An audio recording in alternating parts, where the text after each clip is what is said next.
we're gonna have Mr. Carter to lead us in the pledge of allegiance, so if we can stand. Everyone.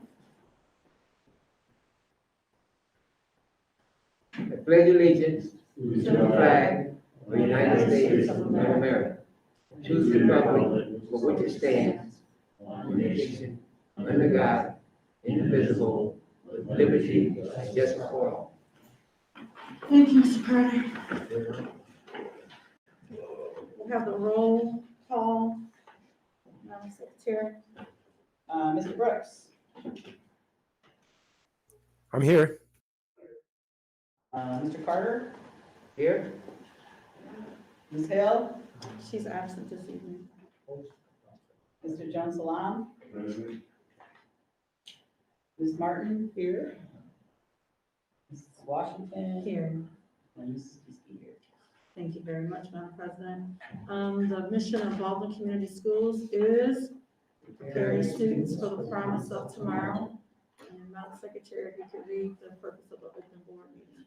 This meeting is a meeting of the Board of Education in public for the purpose of conducting the school district's business and is not to be considered a public community meeting. There is a time for public participation during the meeting as indicated in the agenda. Thank you, ma'am. For the agenda, we're going to add donation of topsoil from H&H, and that will go under, the action and, discussion items, consent agenda C. I wrote that down, but somebody might have to remind me when we get to it.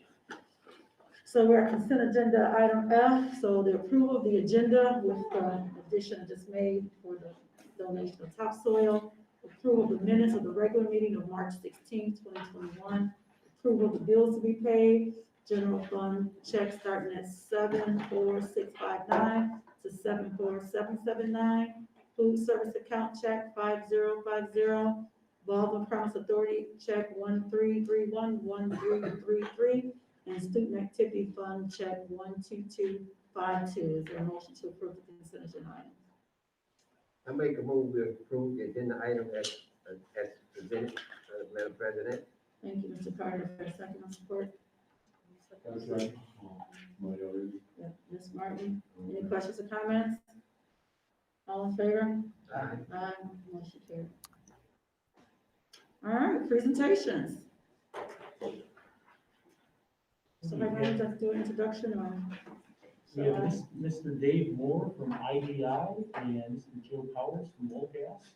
We worked with both companies last time when we had the bond on the ballot. And they are here to give us a little update of where we might be and give some information and maybe seek some questions. Welcome back, friends. Thank you. You're welcome. I know we've got just a. Are you all set on that though? I don't think so. I mean, I was set until, Until that happens. yeah, well.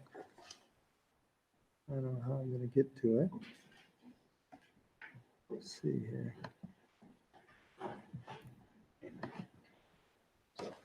There we go. You're going to your file. Here. Thank you. Just to go back just a couple of steps, because I know we have just a few new board members. My name is Dave Moore. I work for IDI as an educational consultant. Been with them for 3 years. Prior to that, I worked for 40 years in the educational business. I was a teacher, a coach, and a principal, assistant superintendent, and a superintendent. So since the time that I've retired, I work for IDI, which is both architectural and engineering. So we design projects, and then also we have engineers, like our mechanical engineers, our civil engineers, all those kinds, electrical engineers, all work within our company. So that's just kind of brief introduction for you to start with, and I'll let Joe introduce himself too before we get going in the presentation.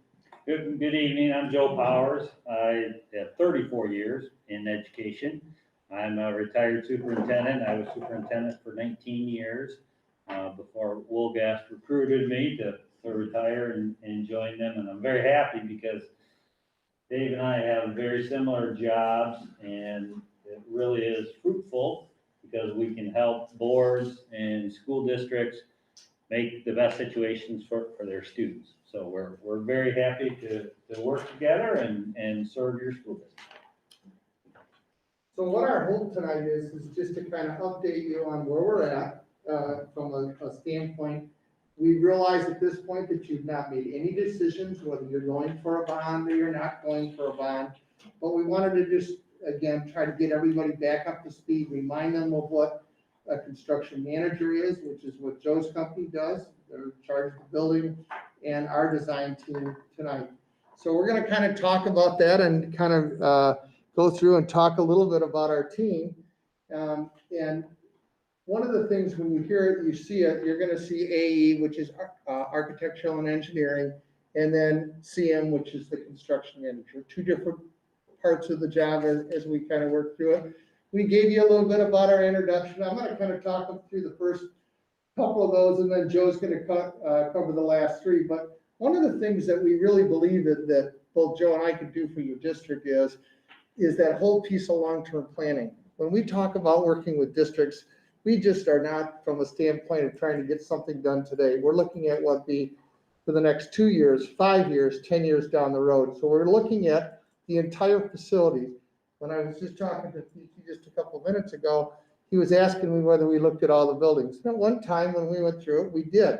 And the district at that time chose to make the middle school and the high school the priority of what kind of repairs, renovations that we might want to do. You as a board have to continue to decide whether you want to continue to go down that road. So that's one of the things that Joe and I would do, whether we're working with the board, the community, the superintendent. We kind of figure out how we're going to do that. And I remember, Mary, you helped us out more than once when we were here before to kind of try to get us on the right track. And I think that's a really important component when we talk about going for a bond. It never works when you bring somebody in from the outside and somebody from the outside of your community comes in and tries to sell a bond. It's about your community and what your community wants. And if you don't think that your community is ready for something like this, then you don't want to go for it, because the reality is it's your community are the ones that are eventually going to vote. The second thing that we have is the liaison to the Board of Ed, the superintendent. I kind of talked a little bit about that, but we're your contact people. So I can't tell you how many times Sean called me, Rick called me, I've talked to Dave several times, and we kind of go through that process so that even though we have people who are working with us, where I have architects and engineers, this is the guy that you go to for IDI. I'm the person that you contact. I'll take care of. We had a meeting last week with Sean, and when we did that, I had to get a hold of our architects and our civil engineers. She didn't have to worry about who she had to get a hold of. She had to just talk with me. And Joe went back to his company and did the same kind of thing, where he went back and worked with his project manager, because we had to kind of look at trying to do some cost. And remember that when we did estimates a while ago, that was 2 or 3 years ago. You know, the construction business, it's changed a lot.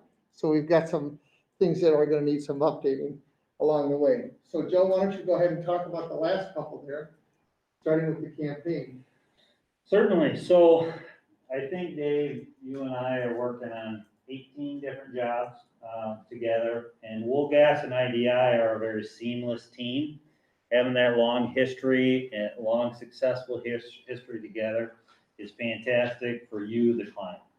And Dave and I, personally, we work extremely well together, and that we would assist the district all the way through the campaign process. And really, because we've done dozens and dozens and dozens of these campaigns, it's critical to get the community involved. That citizen experience, that really is vital. And we provide all the assistance in the background, but like Dave alluded to, we can't be seen as the reason for the project. The reason is the kids, and that's the focus. And we say students, students, students, because that's the only reason is the students. So we provide the resource for the district, the board, the superintendent, the business manager, and we want to do the complete solution for you, the district, all the way through. How do I? Just the arrow? Yeah. So this is just a part of the pre-bond planning. And just like we met with Rick and Dave and Sean last week, they brought up some great ideas. And that's something, the pre-planning is critical for success. And so this is just a list, and I'm not gonna run through it, all of that. But again, students are at the top. And there's, Can I see that list again for you? yes, sir. One of the things that you're kind of looking at, but just as a reminder, that all this pre-bond work, in other words, before the passing of a bond, all those fees, there are no fees until the bond passes. So we actually have skin in the game. If the bond, like we did before, we did several hours worth of work, tried to do the best we can for the district, and unfortunately, the bond did not pass. Well, the reality is, Well Gas and IDI did not get any dollars for that whatsoever.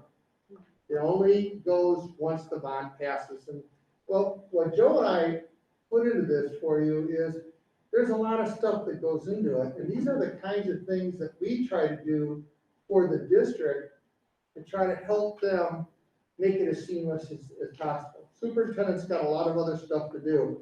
He doesn't know when all the deadlines are. We do. This is the kind of work that we do. So we kind of help the district kind of make sure that they're in line. Here comes the next thing that's due. Here's the next part of the project that you have to complete. So in this circle, I don't read anything about assessing the voting population, registered voters. Because that's what it's gonna take to pass the bond, right? Right. So Yeah. are you gonna be able to determine the percentage of people in the district who are registered to vote? So if you need to have a campaign to register to vote prior to the bond? I mean, I don't see, that's what If I'm you look looking at, for. if you look at the third comment, Coordinate all aspects of project planning, the Project planning. formation and the campaign, that's what we do. for registering voters or determining Well, percentage of voters in the district. yeah, well, what we did the last time, and we can continue to do it, is to go through and take a look at how many people it takes to pass the bond. You also, we can, again, your people have to register to vote. We can't physically go out into your community and get people registered to Well, I vote. know that part. The percentage of people in the district who are registered to vote, so therefore, we'll know what we have to do to, get these people registered before the bond Mhm. is put out there. I mean, if our parents or our community, to say like 50% registered voters, and then we're gonna put a bond out there, and it doesn't really contact or touch most of the people, because you got retirees, you got people who don't have children in the school district, and we gotta find a way to register those people who have skin in the game, as far as a student, or maybe teachers that live in the district. That was where I was, so you're saying coordinate all aspects of project planning and formation and campaigns where that would fall into. Correct. And we did do that. We had a drive the first time when we went, and I want to say it was 2018 was the first year we did do that. And those are the conversations that we have during those campaign meetings, is looking at, we'll get all the information from the county clerks and find out how many people are registered in Lake County, which is not as many as you would think, and then strategize on how to reach those people. So that is all part of our the committee's work. It's just not Lake County now, we gotta deal with Northern and Wayne County. Right, and we also get that information too. And then as far north as Irons, east is Luther. Yeah, that's still Lake. Yeah, well, I know that part is late, but you still have a contingency that comes out of Northern and Wayne County. Yeah. That can be very, they can be supportive, they have children there, even though they're. Lily and Merrill Townships. Wasn't there 11 or 12 precincts that we figured that we had the last time around? It So, seemed like it was 11 or 12, and then we looked at, one of the things strategy-wise, is we looked at what are the most important counties that has the largest number of voters. I mean, number of voters, because there's certain townships that you have to win. There's a township that has 16 voters, and another township that has 200.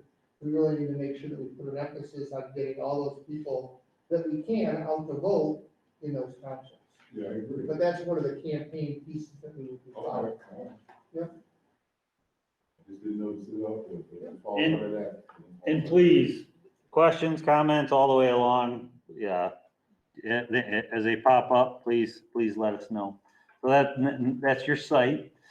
And then, really, what our team meeting last week kind of centered on was kind of looking at the May 22 election cycle. And that's just a timeline as far as the March through November. We would schedule a meeting with Treasury if the board wants to go forward in December. And then we really try to focus the campaign, because campaigns that start too early lose energy. And part of the school elections are emotional. Kids care about kids, or people care about kids. The school is the heart of the community. And so we want to concentrate that emotion, that energy, that excitement in a very tight window. So with that brings up voters. So voters, really, the way that we're trying to encourage people now is to vote absentee. 3 years ago, people were a little afraid of absentee voting. Well, we embrace absentee voting. And some stats are typically your supporters, your parents, 25% vote, which really is incredible that it's such a low number of stakeholders. Their kids go here. So, first thing is we want to try to get people to vote absentee. Don't wait until the May election. Vote as soon as you can. Absentee ballots come out March 20th. We'd like people to vote March 20th or right after spring break. Here in northern Michigan, everything we do kind of operates around spring break. Yep. So that would be a campaign, If you want the campaign picture. campaign for absentee voters Right. and get an early vote. Correct. Absolutely. Just to back up one more spot, in Michigan, there are 3 basic times for elections that they can occur. So how did you come up with May? May, August, and November. And the part that I want you to, when you're looking at this, all that up on the top, the 3 things are planning. The election is May 22, if you choose to do that. The part that would be important to you as board members is, when do you think it's gonna be done? Because if you go to a bond, and let's say for instance, the board says, hey, we need to have more planning. If you, at best, we're figuring it's gonna be 2025, then all that work will be done. So if you back it up and you go to November, or you go to the following May, we like to have about a year to plan. So right now, you're kind of on schedule. It's April. You have a full year of planning that we could try to do if you choose to go in May. You're the one that selects the election date, May, August, or November. You choose that. And then once we do from there, then we back out how long it's gonna take. But I did wanna make sure that even with the May 22 election, it's gonna take time to get that project completed. You have some unique things from a standpoint of building is that you're on a balanced schedule. So in most districts we work with, you have 9, 12, 10 weeks of work that you can do. You gotta kind of space that out with a balanced schedule and how are we gonna affect kids, and that's all part of the planning process that would occur. Any questions at all on the timeline?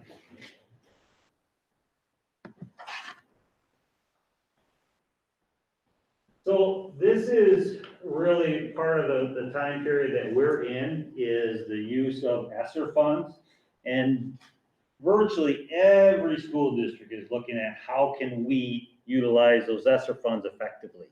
And that was actually part of our team discussion last week. With ESSER 1, technology was purchased. ESSER 2, some more technology is purchased. And most schools are really, really strong with their technology. Then you go to other allowable uses. And there's ESSER 2, ESSER 3 is coming out. There's even talk of ESSER 4. Oh, wow. So we'll see if that comes to fruition. But some of the ideas, allowable construction expenditures or windows, doors, mechanical systems. We're doing a lot of air treatment, air quality. There's studies to show it lowers the rate of absentee for students and staff, and that includes COVID. And then roofs, floor coverings. So ESSER 3 funds are very, very flexible. Let me ask a question. Yes, sir. About the, has either one of your agencies done anything? I know this is about 20 years old as far as asbestos in these buildings. As far as our high school, I know 20 years ago when we were working, we had that issue. Right. Pulling up lugs, pulling up tiles, stuff like that. Is that assessment being cleared? So if we stay with the same scope, that would be demoed. So that would be gone. That would be a little bit. But right now, there's not been an assessment, because we're talking about a middle school and high school building, right? Correct. Okay, And that would all be gone. And that it would be eliminated. Now, 9x9 tiles are almost always asbestos.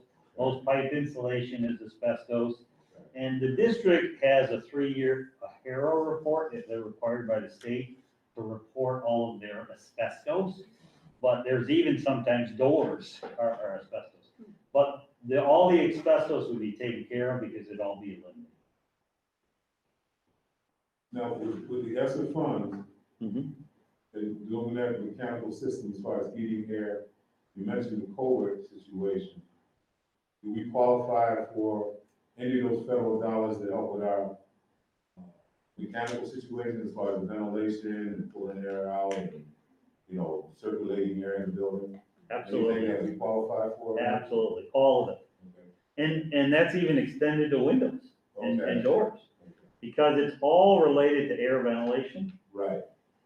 And so, yes, and so by having the option of using ESSER funds, we actually can lower the ask of the taxpayers. And part of our campaign strategy would be, if the board and the administration wants to do it that way, is say, hey, why now? 2 big questions. What's it cost me? Why now? Right. And so what we can do, and this is what our team discussed, because it was Dave's idea last week, which was fantastic. And interestingly, Dave, we've had this many questions about it since we met last week from other school districts. And so it's on the forefront of everybody's mind. So the concept would be leverage federal grant dollars, lower the ask of people, create the sense of urgency. If you approve it now, we can ask for less money, utilize grant dollars, and lower your tax.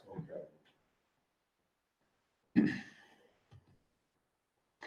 So PFM is your financial advisor. PFM does about 90% of the school districts in Michigan. And they've done lots of financial schedules. We just did this as a summary. So this is with a May 22 vote. The current levy is 1.24 mils, scheduled to drop to 1.15. The proposed levy would be 2.25, thus the increase is 2.25 minus 1.15, or 1.1 mils. That, on a $100,000 market value house, we like to use that because it's an easy multiple. Taxable value of $50,000 results in $55 per year tax increase. And that would raise 22.6 million.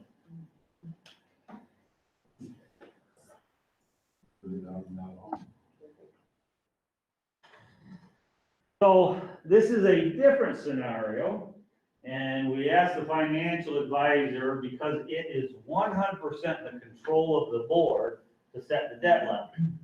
How about we don't drop the debt levy, we keep it at 1.24 for 1 year. And so the proposed levy in this situation is 2.14 mils, has an increase less than a mil, 0.9. So if, and here we're at, same neighborhood, 22,400,000. If we use Dave's suggestion or idea, possibility, what if we could lower the ask under 20 million? And I don't remember whether it was Rick or Sean said, hey, if we get under 20 million, that's got better optics. Well, the reality is we could, by combining ESSER funds and lowering that ask. And what it means is that increase in the levy of 0.9 mils would be even lower. Perhaps 0.7 mils, maybe 0.6 mils. We'll get the new taxable values in May. And so June would be our next fresh look at the financial situation. But 0.9 mils would be $45 a year. 0.8 mils would be $40 a year. 0.7 would be $35 per year, etc. So if we can lower the increase, it can hopefully have a positive effect. And the homeowner, if they qualify for the homestead property tax, they would pay even less, and that'd be part of our marketing materials as well. So this is just the summary, the two tables, 1.1 versus 0.9. Obviously, I think the 0.9 looks better. And I'm sure you agree. So we prepare all of the marketing materials in conjunction with you, the board, Rick as the superintendent for their approval. And typically the way we have been doing our campaigns as of late is do a targeted informational campaign, not a vote yes campaign. The reason that comes into play is the legalities of what a school can do. A school can distribute information. They cannot distribute to sway a vote. And so Dave and I typically have settled on targeted information that please vote. Let's register to vote via absentee ballot. Let's vote early. Don't wait till the actual election day. And here's just a listing of some of our K-12 experience. Both of our companies specialize in K-12 experience. That's A through H. And then there's H through Y. How many years ago these projects? So we've been doing it 29 years. And I think IDI has been doing it 27 years. Most of these are repeat clients. So like, That would be us, right? correct, you would be a repeat client. We're not gonna put you down there twice, but it's working for that. So I think our numbers are somewhere around 80 to 85% of all of our businesses actually repeat. I know schools that we've done 10 projects for over the years. So, but that's just a listing of our collective experience. And this is part of where we as pre-bond, but also as we go through the process of bidding, it's important with competitive bidding that you get as many bidders as possible, but also always want to make sure they're qualified. And we handle it and are responsible for that whole process.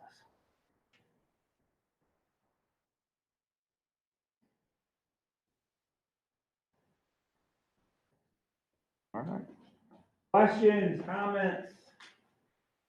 We're here, fire away. Yes, sir. I have a question. If we plan on this year's campaign for bond, okay, right now, the material world is skyrocketing. So with what we proposed for a building last bond we had, how much more would it be for this bond because of the way material skyrocketing? And how are you gonna keep your prices stable if material continue to skyrocket like it is? Great question, and I'm gonna give you the honest answer. Nobody knows. And the reality is, the best way we can describe it is, it's such a volatile market. And steel and aluminum, but I'll tell you what, I bought sheets of OSB last year for $7 and they're $34 right now. Luckily, we don't build out of wood. Predominantly masonry. Masonry is stable. Steel has shown increases, aluminum has shown increases. The best way, because that question gets asked all the time, is we can say it's volatile, going up and going down. We truly feel from the projection services that the end of this summer, we should see that relief. It's exacerbated because of the supply chain problem. And it's supply and demand. If I've got this bar joist and nobody else has it, I'm gonna charge more for that. So the supply chain seems to be settling out. We kind of feel like the end of the summer is, hopefully we're gonna see relief in that. The lucky aspect is most of school construction is not directly affected. Paving, masonry, cement, so far, knock on wood, we haven't seen those large increases. But yes, it's truly, I kind of liken it to the stock market. Who can predict where the stock market is gonna go? Who can predict with this very volatile climate what building prices are? We are talking 2 years out, so I'm hoping this COVID situation is settled by then. I think we're all hoping that. And what you have with the experiences, and that both of our companies have, is that we did pricing the last time we needed the bond. Again, they were estimates, remember, with all those estimates, if, once we go for bid, the board goes through and approves those. But those are estimates. So now, if you decide to move forward, then all those prices need to be looked at again. And when we talk about the scope, we did have a scope, so we're not starting from zero. You may want to do the same thing, or you may want to modify it in some way, shape, or form. But that's the process that you would go through. At this point, you have decided nothing. The only thing you've decided is, come to the board, tell us what's going on, and then we're gonna try to determine whether or not we want to move forward. So that's where we're at right now. And so that those pricing from both of our companies is the industry standard. And there is some nervousness. Our estimators are as nervous as anybody, trying to predict out there 2 years, because the reality is, if we don't have enough money, we don't get to go back to the board or back to the community and ask for some more money. What you got is what you got. So just know that that's kind of a perspective that we're using. So there's a lot of work to be done. We're just at an introductory stage. Again, for lack of a better term, we're kind of starting over again from the last bond. But we do have all that documentation so we can learn from our mistakes and we can review what we want to do. We're just not there yet with the group. Did that help answer your question? And we're in they mentioned it a little bit earlier about being in a unique situation with the ESSER funds, and maybe later on we'll have some more conversation about that, but having ESSER funds for COVID and being able to do some unique things like windows and doors and HVAC will lessen, reduce the cost of what we have to ask the community. So that's pretty awesome too. And remember, again, with the ESSER funds, there are dollars that come out, but there's a deadline on it. Yes. So when you talk about voting, let's say that the board said, we're gonna wait 2 more years before we do it, go for a bond. The reality is, you won't be able to use any of the ESSER funds on those projects. So when Joe talked about why now, the why now is, the ESSER funds are available, and if you choose to move forward, we would look at the kinds of things that qualify under the ESSER funds, and then we can decrease the ask to the community. That makes sense? And they wouldn't be available at a later date once they use it up. I believe it's, David, is it 24, why don't you tell? December of 2024. Is when they expire, Yes, they have to be used by they that, have to be used. yes. So then the option the board has is, there are a couple of things, right? You go for a bond, to build a new building or some variation of that, put the ESSER funds into this building to repair and re-equip. Or if, at some point, if the board, let's just say the board says, let's do this bond proposal in May of 22. We do it, it fails.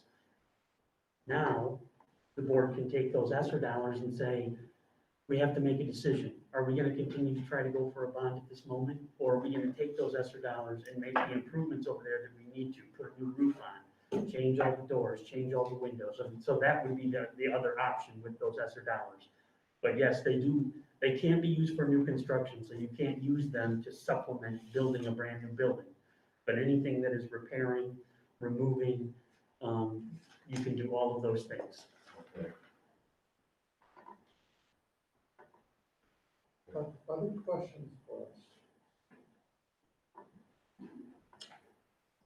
Well, thank you, Joe and Dave, and we will, probably be reaching back out to you, in the near future, deciding on, what our next steps, will be.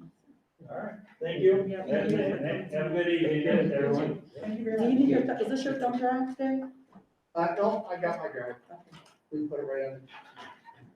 Thank you, Thanks gentlemen. again. Happy birthday. All right. Did you say happy birthday? It's Dave's birthday. Happy birthday, Dave! Happy birthday. Go get your Dairy I'm just Queen. getting old. Do you want us to sing to you really quick? No. Go get a Dairy Queen. All right, Mr. Forster, you're up on base update. Okay, thank you. So it's just going to take me a moment to prepare, or so I'm told. So Zach, we have to log.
offer. They go to the conference, they return, and they have reimbursements or expenditures, hotel receipts, various items that they need to report to us. When they go into the form the second time, they simply type the document ID in, and it brings up all of the information. They can actually type in the actual information, attach any hotel receipts, expenses, and then submit it again, and it will go through the process. So again, there's no paper anymore for these processes. It used to be, we used to have scenarios where someone would turn something in and there'd be something wrong, and so we'd have to send it back, and it, takes another day to figure it out, and then by the time it goes through the entire process, it's a week later. This also provides confirmation to individuals when things have been approved, and also, and allows us to notify them when things have been denied. Are you able to print a hard copy? They can, but one thing that happens is when they receive that confirmation that's been approved, they actually get a copy. So it attaches a copy of it, a PDF copy of it. So they can retain that electronically. They could print it off however they want to do it. Just in case we have. Yep. Yep. So the other one I wanted to show real quick is the requisition form. Again, the requisition form, the top is just standard information, person's name, supervisor, department to charge. The middle part, purchase information, is where they would put the account number, the description of what they want, and the total price. There are a couple of things. So there's a website link that you'll see, and that allows people to put, so if somebody wants to purchase something from Amazon, let's say, they can actually copy that link and put it right in there, so that we can use that link to go out to the purchase. And if they have more than one link needed, you can push add, and you can put more in. Yeah, same thing with the documentation. So if somebody gets a quote from a company, they click this button, it allows them to browse, attach the quote, it's there for us to see.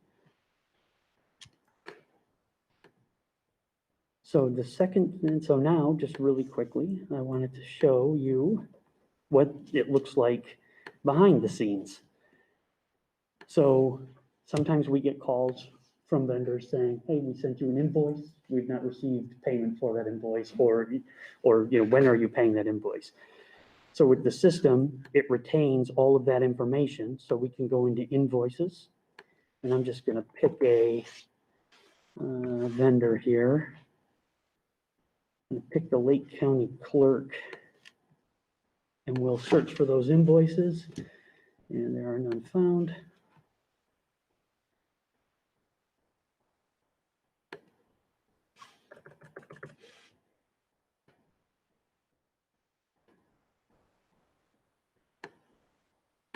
So let's do.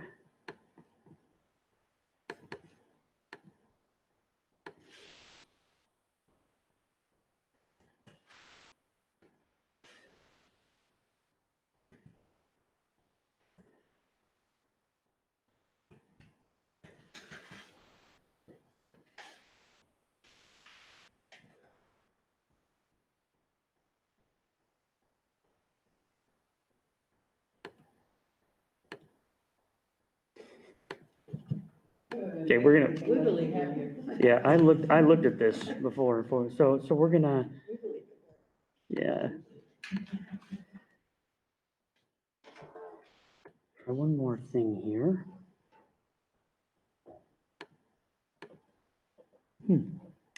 Well, typically, what you can do is come in here and you can pick a vendor, and then based on that, it links all of the information. So it will give us the invoice, it will give us any purchase orders.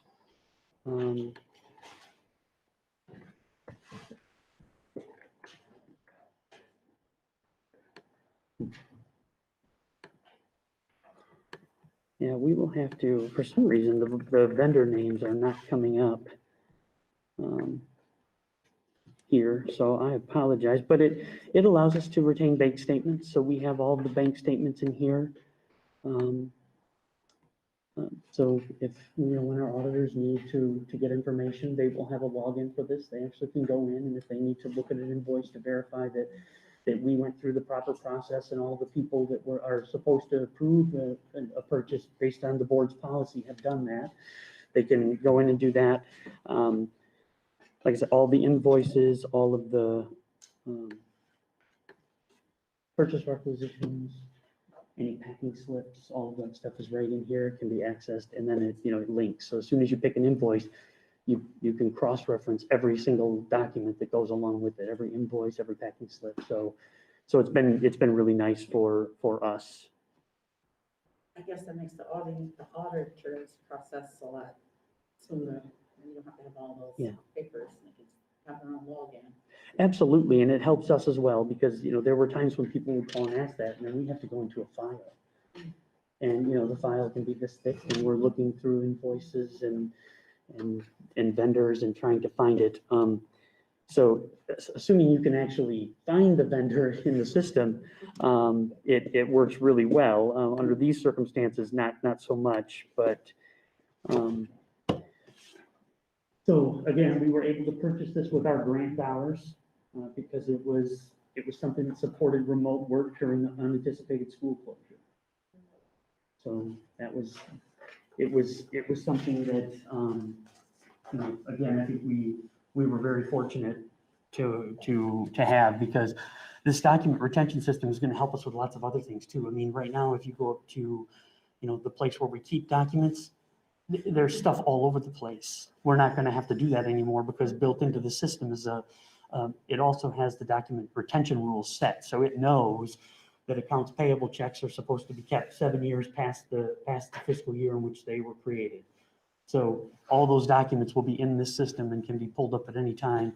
Nobody's going to have to, plan on wearing, jeans in their old shoes so they can spend a day up in the bus garage looking for documents.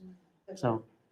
Does it print it out like once a year, like on a disc or something that you can put away, or does it stay on the computer? It stays right here. Yeah, so it will stay in here. And we're able to sort things by invoice date. I have fiscal year. So if we know that if something that happened last year, we can look at it by the fiscal year, by the vendor, it will pull everything up. And then, then we can locate what we're searching for. But it's all back to our service. Yeah, It's hosted, right, yeah, so it's not on our server, but it is on a server, it's backed up. So there's no need to worry that we're gonna lose it all one day. So, thank you very much. Thank you. Leave it open. COVID-19. Here we go.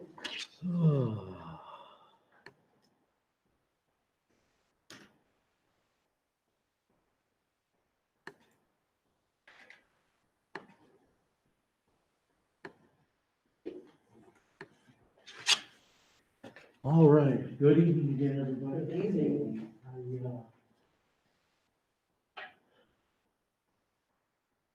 We'll get into some stuff here, but I just, I didn't think we're gonna have to talk about some of the things we have to talk about tonight, so we will, and we, in the end, we're gonna have to make some decisions together, and I really thought after last time we did this, we were getting a little more toward a clearing, but. So why do we do this every month? Just a reminder, we have to reconfirm how instruction is delivered during the school year. We have to allow public comments from parents or guardians on the extended learning plan, and we need to review our weekly two-way interaction rates. So our weekly two-way interaction rates for March, the in-person looks really good. And the reason the in-person looks really good is if a student shows up and is here for 2 hours for 2 contact points, that counts as them being here. It's not, for this purpose, it's not like normal attendance that we're used to. Our online looked okay, and then it kind of tapered off. I will tell you that during our 2-week pause, our attendance has been down, and that's one of the things that we would talk about over the day. But those are our 2-week interaction rates. There is a form that we can use in Power School. I think we've got that under control now, and it's much more usable, so we're excited about that. This is new to us because we had not had to have this information out all year because we had been remote. Since we've been back March 1st, we've had 7 total cases for students or staff. That has affected a number of students, causing them to need to quarantine. And these are updated as of this afternoon. That number is 38, right? You just said that. Yeah. 38 elementary students. Now, I will say that our parents have been incredible in this process. They have been calling in, telling us what's going on, and if they have concerns, they haven't been sending their kids, so that's good. The one middle school case that we've had, that student hadn't come to school, so that didn't cause any need to quarantine, so, but, we, on Thursday, a couple weeks ago, this is when we first started to have our first case, I think it was April 8th or something like that. And, it took off that day, and we started to do the contact tracing and all those different things that we had not had to do because we were remote. So we actually had a DMT meeting scheduled for the 8th and ended up postponing that week because we got so caught up in, working on the data. So I thought I wasn't going to have to share these every month anymore, but just an update. Sunday and Monday combined were 8,500 new cases. You probably remember back in November, we were getting really close to 10,000 and it was looking really bad. And then it improved through December, January, February, but now, as you know, I know you guys all read the news and you know what's going on. It's crazy right now. Lake County, total 501 cases, 12 deaths. So we're continuing to see it here. When you put that in perspective, a year ago, we had 2 cases. When you look at that, we were at 2 cases forever. Yeah. I mean, it didn't include the prison count, because that goes with the federal correction, but for us, for a long time, it was 2, so we're the difference in a year. Yeah. When you go back through some of these different slides and some of the different thoughts we've had, it's been crazy. So we need to talk recommendations. We need to talk what we're thinking. The district network team met on the 15th. We talked through this a little bit, but we were getting ready to go on the pause, or maybe we were in the pause already. So we didn't talk a whole lot about what the future held. Our next meeting is May 18th. Currently, we're in the voluntary 2-week remote learning hiatus. It's good that we did that because as you could see, we have 38 elementary kids out. That's a high percentage of elementary kids. So we'll address that in a second here. We are scheduled to return to face-to-face on Monday. So my thought is let's kind of discuss a metric. Let's see where we want to go. I will tell you, we're hearing from families that they really hope that we come back in school. Now that we're back in school, they really like the kids being back in school. Our attendance, meaning online, has been down during the 2-week period. There's 6.5 weeks of school left, and then we have summer school, 4 weeks of summer school. As always, we can't make this decision lightly, but the question we've been discussing is, say we get to 25% of our in-person learners absent, do we need to take a pause? Is that what we should be thinking about? Chances are, if they're out due to a COVID exposure, it's a 14-day weren't. So we want to discuss this all together. At this point, you got 6.5 weeks left of school. If we take 14, then you're down to 4.5 weeks of school. So we may want to look at guarding ourselves as much as we can with the COVID and try to take this home as much as staying in school. We haven't been in school that much.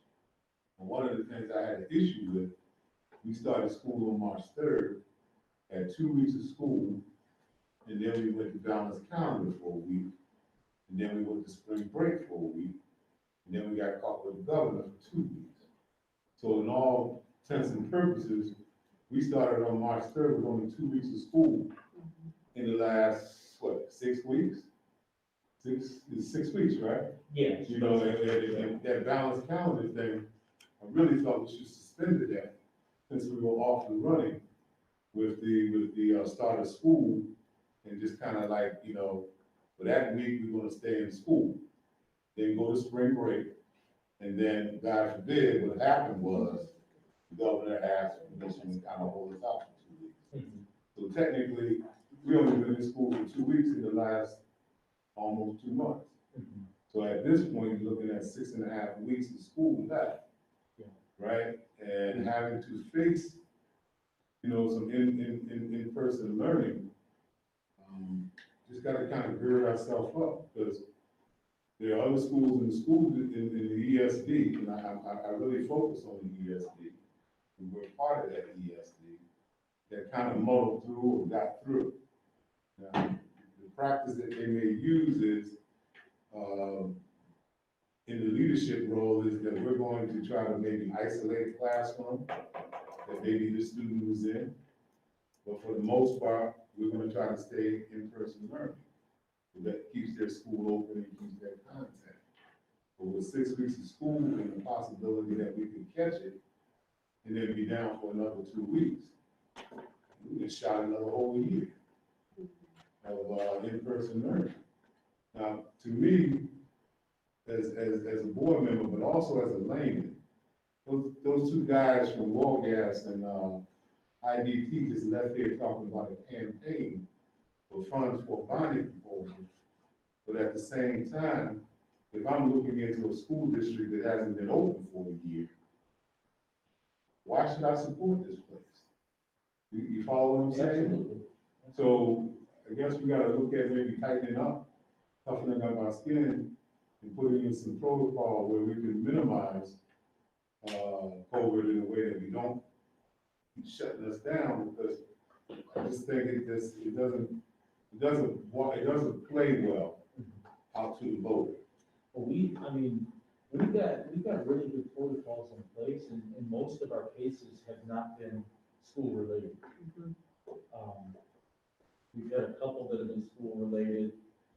Most of them, luckily, the parents had called in and said, we got tested last Friday, the child hasn't been in school, so I would say that we have not created an outbreak ourselves at the school. I think our protocols are pretty sound. Now, the other thing I wanted to ask was the district network. How many board members on that committee? One. Okay, how can we get more than one? Because you said that's the committee with 25 forms, It has about 12. Last About 12? summer when we did the, and only one board member sits on it? Mhm. Not enough to kind of keep us informed. You know, because you figure that 12 people, one board member, that's 1/12 of anybody that has to make a decision about our existence, along with, you know, maybe you being involved. And I think maybe we ought to look at more of a presence on that team in order to justify our existence as a school district. And as leaders, as board members, to say, hey, we need to direct this district or this network for the benefit of us, because down the road, we're looking at going after a bonding proposal. Right? So whatever we do has to be in the best interest of our school district and the future of our school district. Kind of follow me with this? Okay, so that's something I would like to address as far, and I can volunteer for it, or I can be assigned to it. But, So and maybe let's- another board member, but that one board member sits on there, and that's 11-1. And those people don't have any skin in the game, if you ask me, as far, unless they're employees. Yeah, Most- we most- can get you, I'm sorry to cut you off, Attorney, but we can get Mr. Jones' information about the district network meeting, maybe during board member comments. But do you want to continue so we can get this culture Sure, information? sure, absolutely. What is the board's thought? Well, can you just kind of review your recommendations so we make sure that we have a clear clarification of what it is that you're recommending? I'm not necessarily making a recommendation, I'm throwing out a possible metric for us all to decide. I will add to that because the numbers, our staff numbers and student numbers, our last middle school case, had we been in session, that would have quarantined for 2 weeks, 5 or 6 teachers because of the schedule. You know, the student is in one siloed class, so it would have been that group of students, but the 5 or 6, I think, is teachers that teach that student through the course of the day that rotate in would have been quarantined. So some of it is at no fault of anybody's other than we have to, you know, a math teacher can't teach science and a science teacher can't teach English at the secondary level. So we're not looking at the whole number in general, like say we have 1,000 teachers and students together, if we get 25%, then we don't come. It's based on a smaller amount. So this 25% is just one metric we talked about. Okay. But I also want you to be aware that if we get, you know, like in this particular case, if we have 5 or 6 teachers at the secondary level who are out for 2 weeks, I don't have enough, You gotta cover, I don't have enough bodies to cover 26 classes. you know? And if there's no subs out there, then they can't cover it, and that's where Right. we're running into a problem. There are no subs anywhere, I there are no think bus the- subs, there are no. I think the best approach that we could probably do it now, is kind of handle like we handle our small system cycles, like every 2 weeks or every 4 weeks, we just need to take a look at that.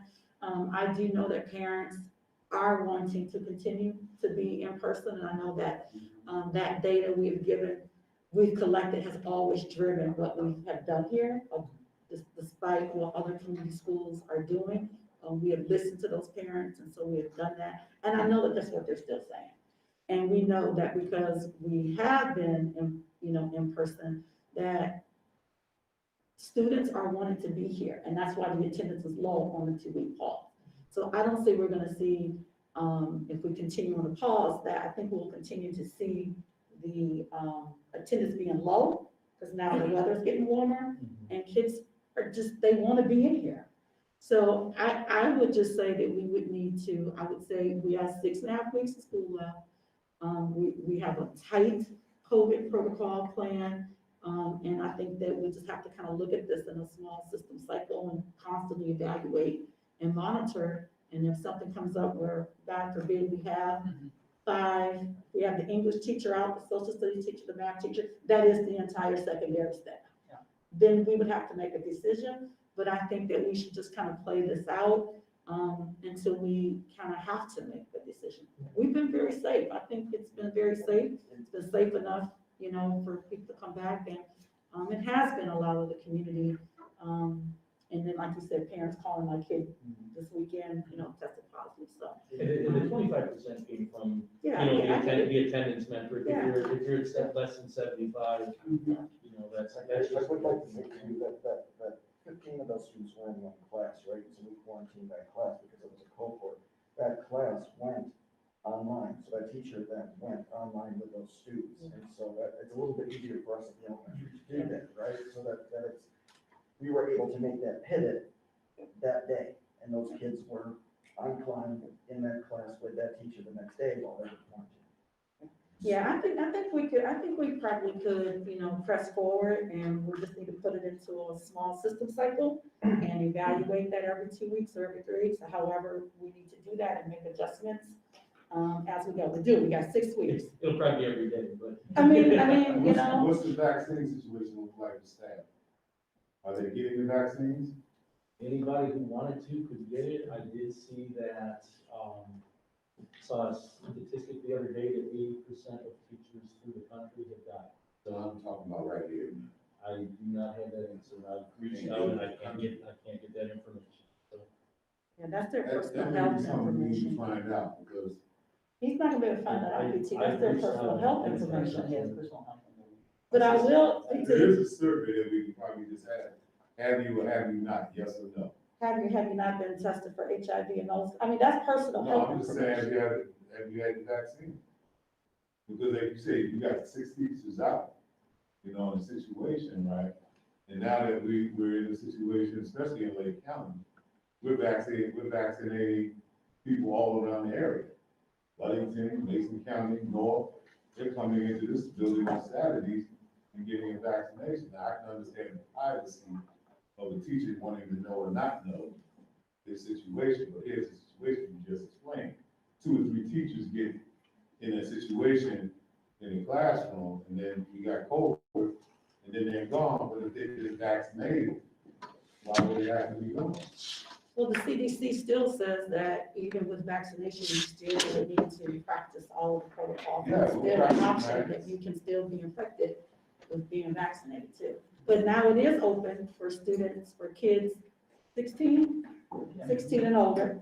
So parents can also encourage their children of that age to also get vaccinated, which does help. All vaccination, I believe, that it does help. So, And we do ask those questions when we do our contact tracing. So you're absolutely right, Mr. Jones, that if we are doing contact tracing, the first question we ask is, have you been vaccinated? Now, somebody does not have to tell us. Fair But enough. if they do, then the protocol changes. So they are not, as long as they've been fully inoculated and it's been less than 90 days, then they are not required to quarantine. Well, Or- that's fair enough. I Yep. mean, they don't have to, but just to ask the question, that's to say, hey, can you stay on a couple more weeks? When you got 6 weeks of school, you've been vaccinated, can you help push through this school year? Because if we have to close down, I'll be done for the year. Now, when you mentioned a small cohort, Sean, what do you mean by small? Like small groups? did I say cohort? Was that That's Mr. cohort Mayor? with classes, did you say small? Small system size. Small systems, I'm What sorry. exactly is that? So small system cycles is the way that we, actually, Mr. Mangum and Mr. Plummer does this with data and school. And it's something that we learned to do. So we take a 4-week period and say we'll take, COVID for an example. You would evaluate whatever data that you would collect from that.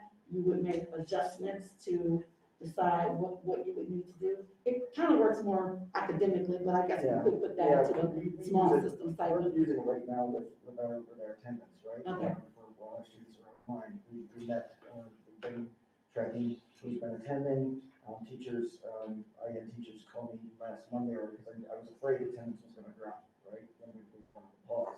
So on Monday morning, I asked them to send me an email, who's here, who's not here. We then put our outreach and engagement team back into action.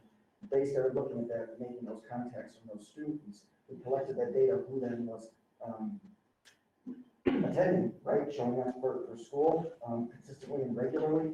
And then Friday, we looked at that data building-wide again and said, okay, here's our list of students that need a second contact or a third contact, depending on how many times we called. That started again this Monday, again, with phone calls again from the outreach and engagement folks to kind of say, hey, what's going on? In doing so, we found out for some of those students, it was a technology issue. Hey, my computer broke. I got home and it was broke. Okay, we got computers in their hands. Hey, my Wi-Fi wasn't working. We got Wi-Fi in our hands. And so we're kind of trying to be reactive in that real-time space. Okay, so a lot of times we're dealing with the information of a particular student and how they can facilitate their learning. Mhm. So in my mind, when you were saying this, I was trying to get at the fact that when you mentioned that we could have 3 or 4 teachers out and not be able to cover the class, my thinking, correct me if I'm wrong, is to open up the gym and set up the gym for team teaching, so to speak. You gotta be socially distanced, right? But have those students go in the gym, put the ventilation system on, right? That's gotta be a part of it, right? But then if we're short teachers, and you have your computers, and you have your Wi-Fi or your access to it, then maybe those teachers that were short, they can get around to these students, especially if they've been vaccinated, and get us through being in-person learning by using the gym. Because, we may not be able to get into every classroom, but that gym may be able to hold, say, 40 people, 50 people spaced out. If I remember correctly, we've had some programs in the gym where we had tables like It has this. to be or open. I'm little sorry. tables. It has to stay open, I'm sorry. Yeah. It has to stay open. So that was just my thinking. I thought when he said small, that if we were in small groups, with the shorter teachers, we can use a bigger space, ventilate that space, and then have teachers go around to the different computers, or to the different students who may need help. But then we don't have a Wi-Fi problem here. You see what I'm saying? If they're here on campus, we're not gonna have that Wi-Fi situation. We have co-coded here at the elementary, which has allowed us to be able to minimize the impact. There you go. So that allows us to, so like I said, one class was majorly impacted. We can then turn on that dime, that maybe that class is up, but the other classes can be in session. There you go. So it impacts 15 kids as opposed to 200 kids. There you go. You want to go on to your principal report? Sorry to put you second, but he was already talking. That's all right. I'll just have you go right into your principal report with some of Madam that. President, before we do it, I have a question. Yeah. Now, with this shutdown last week, I had a couple parents call me and was kind of blessing the board out for allowing the superintendent to shut the school down. Why didn't we call for an emergency board meeting? To address the shutdown? Yes, The It was a recommended, voluntary shutdown, wasn't it? no. The No, governor the governor recommended recommended it. it. That's all it was a recommendation. Recommendation. Some schools call for an emergency board meeting to shut the school down. That committee y'all have does not run the school, the board does. When something happens at this school, people point their finger at the board, not no committee that people don't form with one board member. One So- board member cannot speak for the board. so Mr. Carter, did you contact Mr. Heitmeyer when his parent contacted you to? No, I didn't. I didn't know what to say, so I didn't say anything. Well, I mean, that would have been a great time. When you were contacted, it would have been a great time for you to contact Mr. Heitmeyer, like when you were contacted, to express exactly what you're expressing tonight, so that we're not the first ones to hear this. You should have contacted him. Then you could have got probably a better answer than you'll get right now. Why? Because that's the protocol. Why you can't give me the answer now? He may or may not give you an answer right now. We may not give me the answer then. He may not. But if you. But I'm asking you, what is the protocol? That is a good question. What is the protocol? The governor recommended that we shut down. The DNT, team members got together and we followed the governor's recommendation. We have followed the governor's recommendation since day one, since last year. Well, some of it's been mandatory. Okay, Some of it's but been- what I'm saying is, And does we this have committee followed run the school? mandatory and recommendations from the Is governor. this committee responsible for this school or is the board responsible? The Board of Education All is right. responsible along Then with. the board needs to make along those with the decisions, superintendent. not this committee. And that's fine, and we can discuss that, but it was a recommendation from the governor, and we did follow the governor's recommendation, which we have done from the beginning. Mandates and recommendations, we have done that.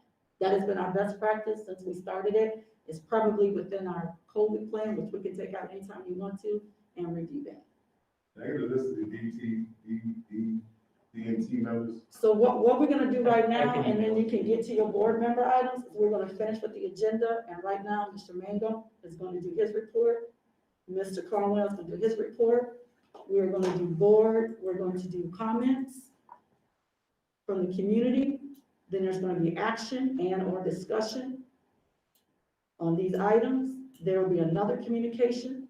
There will be superintendent items, then there'll be board member items. And that's where you can put all those items that you are just having a conversation about. Well, the reason I asked that because we were talking about the school shutdown and the COVID-19. Mhm. And that's why I asked that question, because I felt that it involved that. Yep, but what we're gonna do right now, Mr. Mango's gonna do his report, Mr. Carlin's gonna do his report, Communication items, discussion and action item on these things, communication lines again, and new board member items. Mr. Mangle? So, I guess I'll just kind of roll, as I mentioned before, we were talking about small system cycles. As part of our committees, which happened during BCS time, we enacted 3 committees in the elementary school, one around culture and climate, one around mathematics, and one around English language arts with a specific task of looking at reading. Mathematics and reading were specifically asked to look at how do we start to reduce some of those gaps that we have in student achievement. And then culture and climate was really focusing in on when we come back, how do we make sure that students are ready to engage in that learning so that behavior and things like that are what they need, where they need to be at. When we started that work, where they started doing some goal setting back in February and at the beginning of March. In March, what I charged them with was to start doing some measuring and start collecting some data around those items. And so they were charged with coming up with some sort of a tool or a metric to start determining some leading indicators as to how we were doing with these things, with these goals that they had set for themselves, and then also develop a baseline data so that we can start working on improvement around those things. And so each of those committees created either a survey that either went to students or to staff or both, depending on the group, to collect some of that information. And then they shared out last Friday what those pieces, with those leading indicators for the data that they had collected, and then made recommendations for what we do next with those committees. I'll just share some of the pieces of data that they shared with the whole staff. My reading committee, for example, one of their goals was to increase the amount of time that students had the ability to just times in books, right? We wanted to build in some more times on the page in reading. And so they were trying to find ways to get an additional 10 to 15 minutes each day for students to be in books while they were here. We were able to increase student reading time by 3,555 minutes over those 4 weeks that we were in session. Wow. So that was in 13 classrooms. That equates to about 4.5 hours of additional reading time that we were able to find some time, move some things around, condense some things to get kids on page, because that's what we need to do to make sure that we're increasing those reading. And that was since March 1st or while we were on? That was while we were in person. That was in person in those 3 weeks prior to going into spring break, and that week that we were back after spring break. In addition to that, they also worked at, we know that we need to get books in hand for students. They were able to acquire $3,500 in donations to make sure that we had level books for students, and we're able to get that and place orders for those. So those are on the way as well. So those are a couple of pieces that reading group did. My mathematics team wanted to survey students around mathematics engagement. So they looked at how students felt about math in general, and then how they felt, how did they believe that they were in mathematics, right? And so, I'm sorry, it's a little dark in here, I can't read the percentages here. But roughly about 47% of our students either felt ambivalent towards math or didn't like math. And when we looked at that, and when we asked that same question, do you think like you're good at math, it's roughly the same thing, right? So those kids that that roughly 48% of students that are struggling with math, either, they don't like math or they don't care about it. And so what we've done now with that particular group is starting last week, or actually the week prior to, we started diving into this book here, which is Daily Math Thinking Routines. It's high engagement math strategies for all students, right? And so it looks at how we can do math from different ways. Yes, there's one way to, you have one answer to math problem, there's a number of different ways to get to that. It also looks at how students are thinking as they're thinking through that math. This is connected directly to our ABMR, which a lot of our teachers are already in training, and it is highly recommended by Bridges Curriculum. So there's a tie into the curriculum pieces as well. So in May, they will ask students again around these same questions. This is our baseline data. How do they feel about math at that time? we're hoping to see that their numbers are going up and that they're feeling better about math because they're doing these high active engagements. Each week, we look at a new practice and they implement that practice that week in the classroom. And then on Tuesday, when we come back with that math committee leads, we have a person from the ISD that works with us, and then Patty Jones, our fourth grade teacher, who's been trained in ADMR, is leading that group as well. Works with all of the teachers, and they talk about what went well, what needs to be adjusted in those pieces. And so they're going in a very systemic way and working on improving those math pieces. And we'll continue to identify additional indicators as we move forward with these things. Our Culture and Climate Committee was really looking at how we were doing with our PBIS system. Being that we were online for most of the year, we were a little worried that, are we gonna remember how to do our PBIS system, right? All of those things. PBIS is Positive Behaviors Intervention System, so it's how that we're interacting with our students, and we're encouraging the behaviors that we wanna see out of students, and we do that either through our Panther Paws or our Panther Dollars, or just general encouragement of students. And you know, the metric that they say is you wanna have at least 3 to 1. Positive interactions with students, that one negative interaction is what you're really shooting for. And what they did is they got some baseline measurement as well on that, and so, sorry, misplaced that particular. So we looked at the amount of applause given during the month that we were in those 4 weeks of instruction. About 42% of the staff gave between 6 and 15 applause in March. Those Panther applause are class-wide. And so the class earns those. And then they set goals around that. And so then the students might get a reward. They might get maybe a pajama day or popcorn during reading time or something like that if they earn those types of different things. About 42% also gave between 0 to 25 Panther dollars in March. And then we also teach those behaviors, right? 72% of teachers taught the matrix, retaught it, before we went, and then after we came back from that spring break. So when we first came back in person, and then also again when we came back in spring break. Well, that number should really be 100%. So we talked about why was it only 72%? We need to make sure that we're all doing that. The other thing that we talked about is what should be the number of Panther dollars that we want to give out. What should be the pulse? We talked about what should be. We want those goals to be attainable for students to be able to utilize those things. And so, how many things constitute reward? If you're getting, 6 to 15 paws, but it takes 30 paws to get any kind of reward, it's not going to have the impact that we're talking about. And so, set some goals around those things for next month. And so we're starting our second cycle right now. Committees that are looking at some new goals that they're putting in place, some new pieces.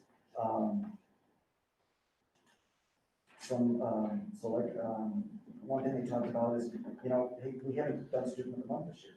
How are we gonna get that back up? The other thing we want to talk about is if we want to start something like class of the month in the classroom around Panther Class. And so these are additional pieces that we want to layer on now, that we know this is where we're at. Okay, here's what we need to improve. Here are the next pieces that we need to add to those pieces. And so we're kind of hitting it at those gaps in 3 different ways. One is we want to make sure that students are, from a behavior standpoint, are in here and ready to learn, and we're increasing those positive interactions, right? That we're seeing them do the things that we want them to do.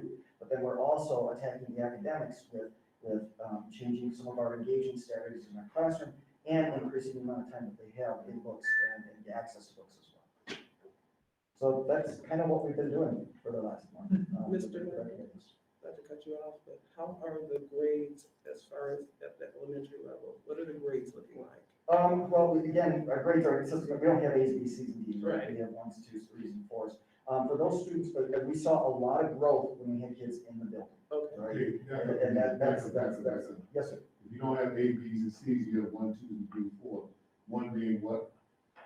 Oh boy, I don't have it around here. I'd have to grab that report card. One would correlate to, I could go grab it actually if you want me to do that. Go ahead and grab it. What I do, Eric, from both of you, I would like to see a PowerPoint. Now, we have a workshop coming up that shows the raw numbers of your students and where they fall as far as taking the grades. And what I was listening to from you in the area of reading, math, I didn't hear anything about writing, but I didn't hear anything about a pre and a post test. But I did hear about their feelings, okay, and how they approach these things and stuff like that. Personally, I'm a data person. And when I worked here as a teacher, we had PowerPoints that would show how many people in, say, the first grade had A's, how many had B's, how many had C's, and so forth. And then what we would do, we would identify those who were below a C average as to those who maybe needed help. Now, they may be the ones that need to be in summer school because in this COVID year, there's been some changes somewhere. And if we can't identify this, we go into next year. Right, we can identify that. That wasn't what the point of these particular pieces are, but we have that through our NWEA, we also have that through our IDI in our. Okay, so we can have we all put that those data together points as well. so we can see it? You can see where each class, We can each see where grade students falls are at into it. in all those levels. And then you can explain that 1, 2, 3 to me other than a A, B, C. I mean, I'm old. So, and I understand you guys are young and everything is computerized and technology, but what I do understand about education is that when a child has to learn, sometimes repetition. Now, I understand feelings, but let's be really clear about this. The world doesn't care about your feelings. They care about what you can get done, what you can figure out, and whether you like the subject or not, can you do the material or do the work that needs to be done. So I would like to see that, you know, in both grade levels, in the PowerPoint. Now, I don't know about anybody else in here, but I like to see it. If you don't want to see it, then you can keep talking from his lap. But personally, I like to see where we stand up as far as each student, each grade, and then how we can address those who are falling below. And I want to give the C average. I like to see it higher as far as achievement. And anybody below a C, anybody doing B, E, or F work, you know, poor work, you need to address that. And we need to address it now before we come back into the school year after the summer. So that may be the way we can determine who's going to summer school based on who can do the work. So I'd like to see a pre and post test. You know, We would have that, yeah, I mean, that well, has it. if you have it, Yeah. we started school on March 3rd, so I would like to see something from that date coming into May, post, then see where we match up for when we get into June, July, for summer school. That would be both high school and middle school, because we got a lot to kind of make up for. We got a lot to make up for. As a coach, I see some things from a coach's point of view. And we've been handicapped in some ways this year. Things have been good with the computer learning and stuff like that. But then there's other schools that have been in person and getting that type of social behavior type stuff, and families have been supportive, and, you know, we've worked through some COVID. So, like I say, I'm old. I kind of like to see it. Sure. And that way I can measure things. I can see it. Just like when those guys were showing that stuff tonight. I can read. And I can see what's missing and what's there, and then that way somebody can explain it to me. Fair enough? Fair enough. Okay. That slides nicely into your, or else I didn't interrupt. I was just gonna say, I'm sorry, Mary, but I just had that on my mind to see that. But you said that slices nicely into. Are you all set? I'm sorry, I want somebody else. That falls right over to what I was gonna talk about at the secondary level, is the ELIMS work that we do at the secondary level, which looks at that information, the student achievement data, the student attendance, and their behavior data. The ELIMS team is about half of the secondary staff, and they meet twice a week in general. A third time, every once a month, a third time. One of the interventions we did early on was with attendance. We made those phone calls and we returned back in person, and Mr. Mason was going to talk through some of that. We've used those same numbers this week to that's some data to contact students who haven't been as much in attendance as they need to be at secondary level. The EWIMS team, actually, I just got a message today, based on it really wasn't an EWIMS intervention, but just kind of worked to be an intervention. Like we did first marking period, we had an extension on the third marking period. They had spring break and intercession to turn work in, resubmit work. We had 9 students who were removed from the intervention list because they did that, additional work. Okay. I don't know how many, I don't know how many were on there originally, but I know, if 9 kids did enough work to get off of that list over their intercession and spring break and submit that work, that's always good to see. As far as EWIMS goes, we have an online training tomorrow for our support staff. Secretaries and paraprofessionals are gonna do a 2-hour overview with, 2 folks from MDE, I not remember their names right now. They're gonna give the parapros, secretaries kind of a once-over. It's something that teachers are all very familiar with, and we realize we kind of have missed the boat on the support staff. We talked about it with them, but they haven't gotten the same information. So we're gonna condense it down to an hour and a half or so, tomorrow. And, with tomorrow asynchronous day, we're just gonna take them away from phone calls they're gonna make to sit through this. I thought that was an important background information for them to have moving forward. And then on Friday, the teachers for our afternoon PD will be doing some EWIMS work specifically about consistency in data, especially around attendance. Attendance taking has been,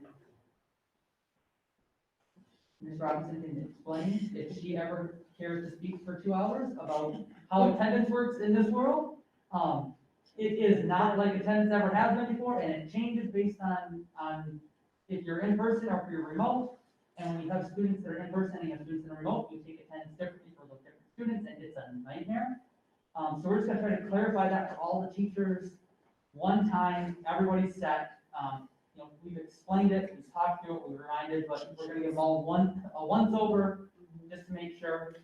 Similar thing with behavior data, making sure we're classifying same type of minor behaviors as minor across the board, same type of major as major behaviors across the board. So that, Ms. Martin, in your class, if the behavior is a minor, it's also a minor in Ms. Washington's class. And we're not getting conflicting data on really very similar behaviors.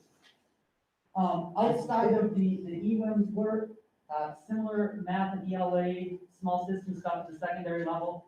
It's not quite the same in-depth staff presentation, but they work in small groups to put up some things to the rest of the staff. As far as an ELA focusing on writing complete sentences is really the first thing that they talk about, is an easy step we can take in everything the kids are doing. They're turning something in, focusing on, verbs, making sure that there's a capital, there's a subject, and there's verb, and there's punctuation, just those things that are pretty basic, but I think especially when kids are typing on computers and they're putting things in quickly, they forget, how many texts do you give your kids? Well, and then we're dealing with secondary age kids that do a lot of text. Yeah. So text, there's really not. There's no capital, there's no punctuation, Right. spelling is imaginary at best. So they worked on those 2 areas. I want to give you a little update on graduation, because it's quickly sneaking up on us. Right now, we have 2, and plan A and plan B, and we'll probably have a C and a D and E before the week is out. A letter went home to senior families last week, I believe it was, maybe the week before. That outlined the 2 options. If we do an in-person, indoor gathering, we're limited on the capacity, how many people we can have, so we'll have to do something along the lines of like giving each of the student graduates 6, I think, is kind of the number we've sort of rounded out based on board members in attendance, teachers in attendance, graduates in attendance, that keep us under our magic number for indoor gatherings. If we opt for something outdoor, what I talked to the seniors about was maybe doing something, some sort of a drive-in type graduation ceremony, mostly because it is still spring in Michigan, and I don't want to be stuck on the football field in a thunderstorm and caps and gowns and not having any way to get everybody inside. So we talked about maybe doing something where they're pulling up in there, and sitting in the cars in the parking lot and with some sort of sound system for that. So let me ask you this question, how many graduates do you have so far? We have 18. If 18? we have our ASM students choose to participate, there's 2 of them, so it'd be 20. So it'd be 20 with an average of maybe 6 invitations apiece? Yep. Okay. Graduation date? 27. May 27th. May 27, Now, 6 PM. is that fixed? Is that Is it? that fixed? That's down Because campus. my thought was, if you move it back into June, it could be a little warmer and we could be on the football field. Now, when I say the football Yeah. field, now here, visualize this, all of you. You got about 5, maybe 6 invitations. I've been down there last year. I counted the rows of bleachers, 10 on each side, family members. And I counted at that time 5 family, which we had social distancing. On the track itself, we would have the board members, right, that would sit across the lane 6, I think it is, and social distance with a podium, all right? And that would be their backs to the west side, okay? Now granted, with these sunglasses, because the sun is going down approximately 6 o'clock, and the graduates can be divided up 10 on each side, in rows of 5, so you got your social distancing, okay? Do your little ceremony and everything. Start with one row, they come up and get their diploma, they go around, they sit back down. Now, you wanna rope off the area for the bleachers. So people can't go walk across that, and if people wanna go down and take pictures, they can, but they cannot come onto the track or field. My thought is, we can have a backup in the gym for inclement weather. But if you got into June, and we caught a nice evening, warm evening, the only problem is we have to wear our sunglasses, because the sun does hit that. But we're outside, we're social distancing, and the risk is a lot less than being inside. The biggest concern with a pushback to June is, and we have senior parent here, we may have a senior revolt on our hands if we tell them they've got to wait Just 2 a more week, weeks. You know, that, you know? it all, I will tell you, everything's on the table, there's no It's decision just a made. week. I mean, you know, if you tell them from a point of view that this is COVID. Yep. Now, They you have trust me, some, they you have some know. options. They trust me. They're aware. You have some options, we can go in the gym, get front up in there and take the risk. Yep. Put on the ventilation system in the gym. Yep. Or we can get outside in some fresh air and be able to social distancing and have a, you know, decent evening graduation. Now, that does depend on the weather, so I would say definitely have an alternative setup in the gym. But, you know, you're looking at a limited of invitations. The same setup you would have on a football field, you can mock it in the gym, so you would have that distancing. But I'd like to see a ceremony, personally. There will be, The drive-by situation for last year was, you know, it just cut those people short. that For with the working. need in the immediacy and situation we had last year, we will do some sort of a ceremony of some type this year. And with the fact that, you know, you got your people that have been vaccinated, right? You know, our areas being, you know, people that have been vaccinated, so that's a plus. And we're outside, if the weather's good, that's a plus. So just being able to kind of have some normalcy. Then the other thing that I always look at, we got a beautiful campus here. And if we're trying to sell it and get a bonding proposal, we gotta bring people on too. They gotta see the football field, they gotta see the bleachers, they gotta be able to say, hey, this is something we wanna support. You know, if we're hiding off somewhere, then I don't think we wanna do anything, because If we do a drive-in type of ceremony, we'll not be driving around the county like we did last year. We'll be bringing people to campus, have them together here on campus somewhere, for sure. And as of right now, with the MDHHS orders and everything, we can still have up to 275 people in the gym, just like we could during the basketball season and all of that. So, I mean, at 6 tickets for 20 kids, I mean, you're talking 120 people. plus administration, teachers and stuff, I don't think we'd get to the 275 probably. I think we'd be able to social Well, distance. that brings You get a normalcy live back to stream. it. What if you did your plan to have it out on the football field, but your backup plan would be the drive-in part where But instead of that's having all it on the football field, you would have them come into the big parking lot in the back and do something. That's kind of what you were talking about, right, or the front. Yeah. Because that would still be, maybe you could plan for outside and then if the weather is bad. Really very coming. I know. So what we're gonna do, so we can stay on track, because, this conversation can take place during board member items. So we really need to do a better job making sure, and I'm gonna make sure we do a better job making sure we stay on track. So, do you have anything All more set, thank you very much, appreciate it. about that? So, any comments about any of the academic stuff that these principals presented? I want to say thank you for, the report about the EWIMs and those 9 students that were able to get off intervention. And kudos to the elementary of creating some extra reading time and this, high active engagement, daily math. That was very impressive, so kudos. Mr. Craig, something? Yeah, what's going on with the 8th grade, going to the 9th grade?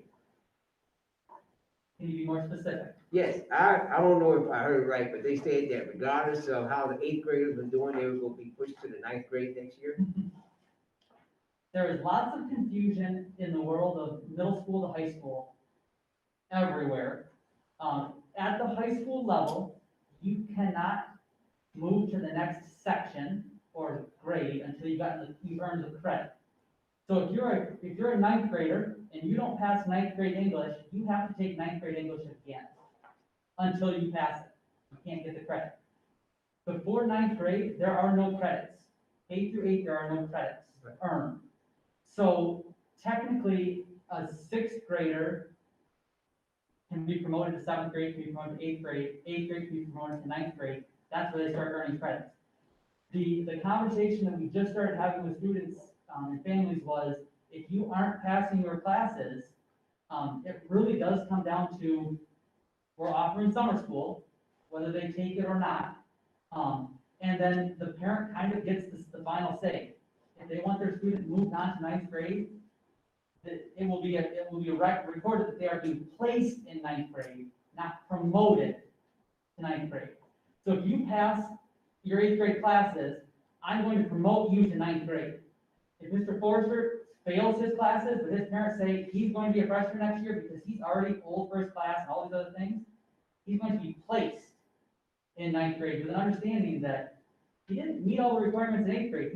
He stands a better chance of struggling in 9th grade.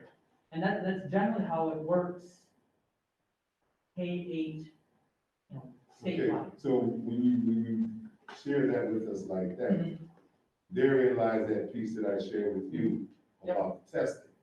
We would like to know if that 8th grader is functioning at an 8th grade level or a 7th grade level or a 6th grade level. Because if he's functioning at a 6th grade level and he's 8, then that he should be mandatory to go to the summer school in order to be able to be placed. Because if he comes in at 9th grade, functioning at a 6th grade level, he's gonna get frustrated.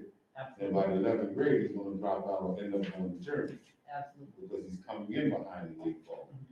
So the same thing I had asked this gentleman about being able to show those scores for classes, that here are the 3 subjects that I always stick out to me: reading, writing, and math. Being able to read on a level, grade point level, being able to do math on the grade point level, and being able to write on the grade point level. Now, when you look at that, that tells me that a student can function as close as possible to where he needs to function in that grade. When you start messing around with students who are not on their grade point level or not even close, therein lies the frustration of the student. And I don't want to, personally, you say the parent will make the choice, and they do have the ultimate decision.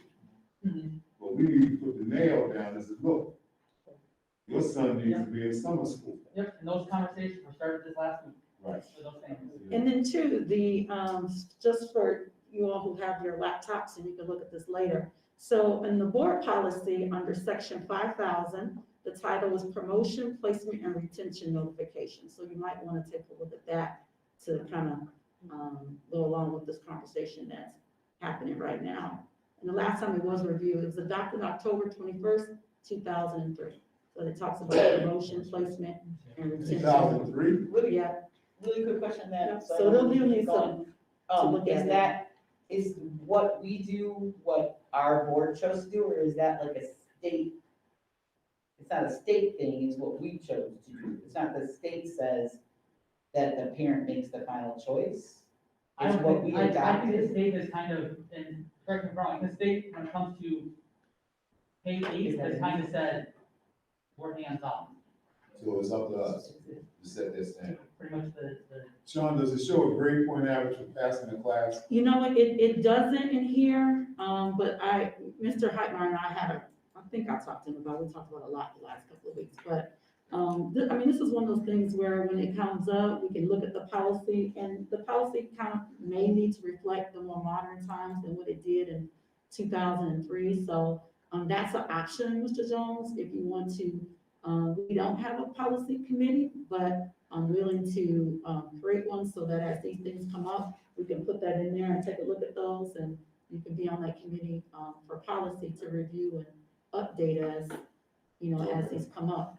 But when you do get a chance, please look at student, it's in the 5,000 section, and it's called Promotion, Placement, and Retention. Great question.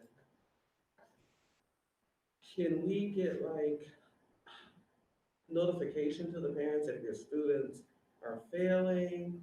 We are offering summer school, and we recommend that'll be that. the next notification goes home.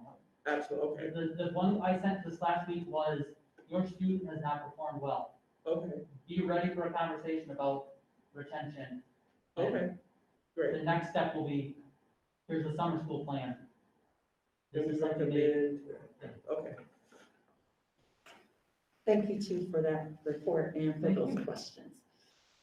Trent, if you are still out there, are there any communication items from the community? And I think we still have a community member in the audience, so if there's any communication, you are able to do so at this time. Madam President, and Board, I was asked to be here today from last month in reference to the bond issue. And I was present during the presentation from Mr. Walgas and the other firm. I had a lot of questions, and just future notice, when you have presentations being brought to the board, and you have people in the community sitting in the audience, there should be an opportunity for them to ask those questions, because I can ask the questions now, but nobody here can answer. Gotcha. But my concern at this point is, on a personal note, I would like to understand why home virtual learning during school for the kids. So you have kids in school and you have kids that are opted to do virtual learning. It is totally different than this last 2 weeks of virtual learning. My daughter is basically teaching herself with the help of her mom and me. And I guess why are we, excuse the expression, we're giving them second best on the education. They're told that they can call in if they have questions, but that still doesn't change the fact that the format changed this last 2 weeks prior to the first 3 weeks. And that's something I'm sure that we have a good reason, but it still is lacking. The virtual sucks at this point when you're in school. And that's, it shouldn't be that way. It basically is saying that one child or whoever opts to stay at home and learn, they're getting second best. And it should be, so that's one question. And I know that you said five minutes. I wrote a bunch of stuff down here. Grades. As a football coach, I told you last month that we lost games because we were ineligible. Those same kids that were ineligible, I've been working on them and trying to encourage them to get their grades up, they're still in trouble. And I don't know what's being done to address that. I guess, listening to the principal, that you guys are trying to earmark that, but we're gonna be in the same scenario next fall if we're not doing something. Summer school is good. Again, I took an hour and a half of my practice every day going tutorial. And summer school is not gonna help those kids. If you 5Fs, 4Fs, you're already in a hole. There's no way that you can crawl out in 4 weeks, 8 weeks, I'm sorry. So unless something is done before summer school, we're gonna lose those kids again. And part of the issue that I have is that, as a coach, I'm told that I'm an extension of the classroom. My being, my person is to help those kids, generate interest in school. But at the same time, I'm trying to teach them to be young men. I'm trying to teach them leadership. I'm trying to teach them discipline. I can't do it if I don't have it. They're not getting it in the classroom because they're not in the classroom. So we're at a predicament here. I understand that there's limitations, but we got to think out the box. Right now, I'm listening to the presentations. Sounds good. On my job, we call that fluff and stuff. No offense to my principals here, but it does sound good. It sounds as though we don't have a problem. But we do have a problem, even if it's underlying. One of my challenges to the kids was to ask them, why won't you ask for help? And the question is real simple. Their pride. They don't want to ask for help. If they ask for help, that means that they're dumb, or somebody's gonna make jokes of them, or about them, somebody's gonna talk to them, talk about them. So we have to figure out a way to try and get around it. Now, can't do it by myself, and I can't sit here and argue and complain about it if I'm not trying to put some effort forth to it. I don't know what you guys can do about it, but I'm just saying, you gotta know that there is a problem, a serious problem, and the numbers from the kids that I have been encountered, they're so far under the, I mean, there's one difference if you have 1 or 2 Fs, but when you got 5, and then those 5 carried over from the last semester, and it's gonna carry over to the next semester. And in all fairness, 8th graders, they're automatically eligible when they go to high school. They all start off with A, but it's the sophomores, the juniors, and the seniors that carry those grades over. And can I get them to come to summer school? I can try if I can bring them myself. But if you got 5 Fs, how is summer school gonna help them? Unless you have something set up for them to help them. And I'm stepping in on behalf of some of the parents that don't have the means to come here. This setup, the way that you guys are structured, really is quite intimidating for somebody outside to come in. And other than board members being talked to off on the streets, there's no way for them to communicate. At the same time, as Mr. Jones said, we're going to ask them to vote for a bond issue. And that's part of that transparency that we talked about. The people don't vote no because they don't want the kids to have success. They vote no because there's a lack of trust. But you got to start small. Start trying to eat the whole elephant. You just have to nibble at it. And then one thing that we need to do is understand some of our kids are in trouble, serious trouble, grade-wise.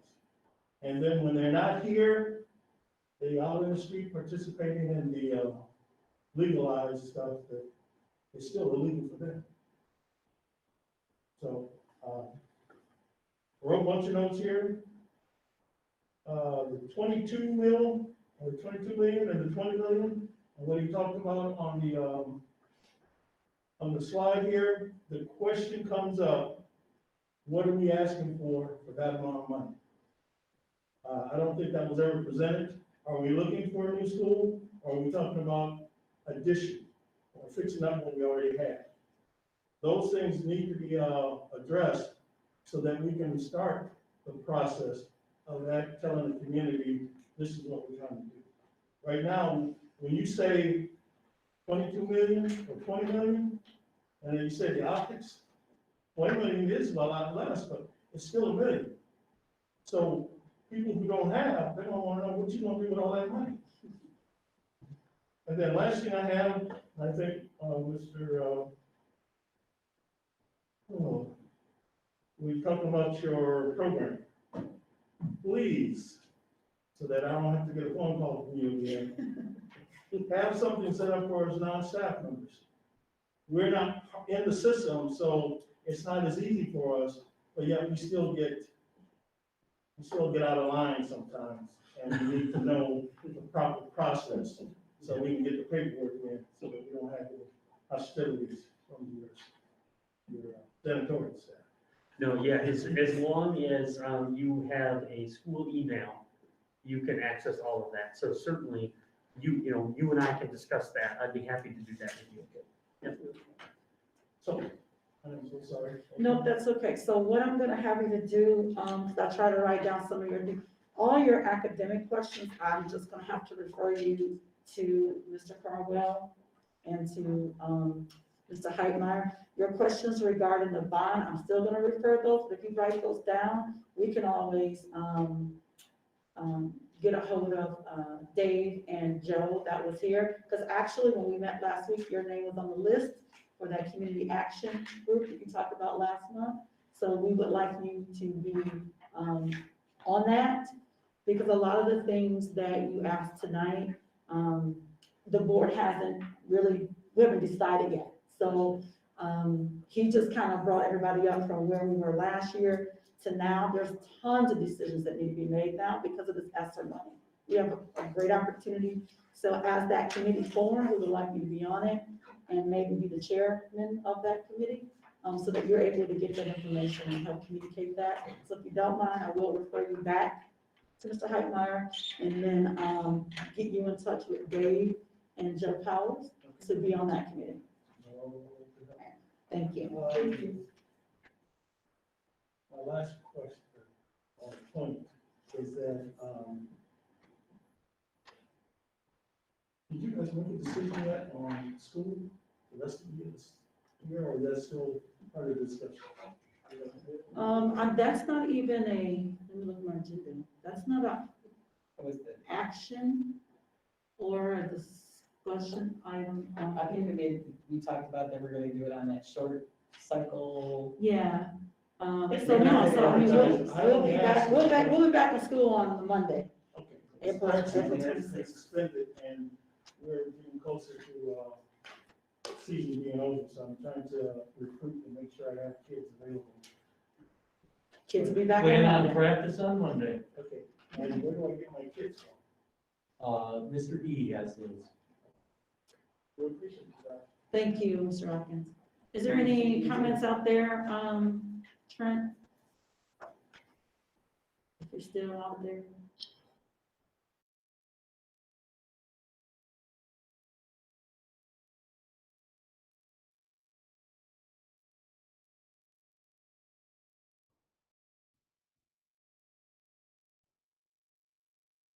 Okay, thank you. Thank you for doing that. Thank you, Trent. Okay. So, It's 8:02. We've been doing this 2 hours. Do we want to take a short break? I'm not suggesting I that we would should. rather I'm just asking. drive through it because the discussion items shouldn't really be, a whole bunch. I'd rather just do it and be done. Sounds good to me. Thank you.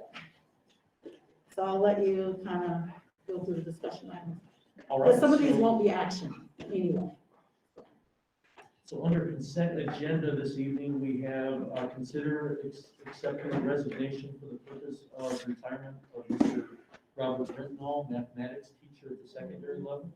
Consider hiring Mr. Pat Boyd as a bus driver and accept a donation from H&H Excavating for the donation of spring topsoil. Okay.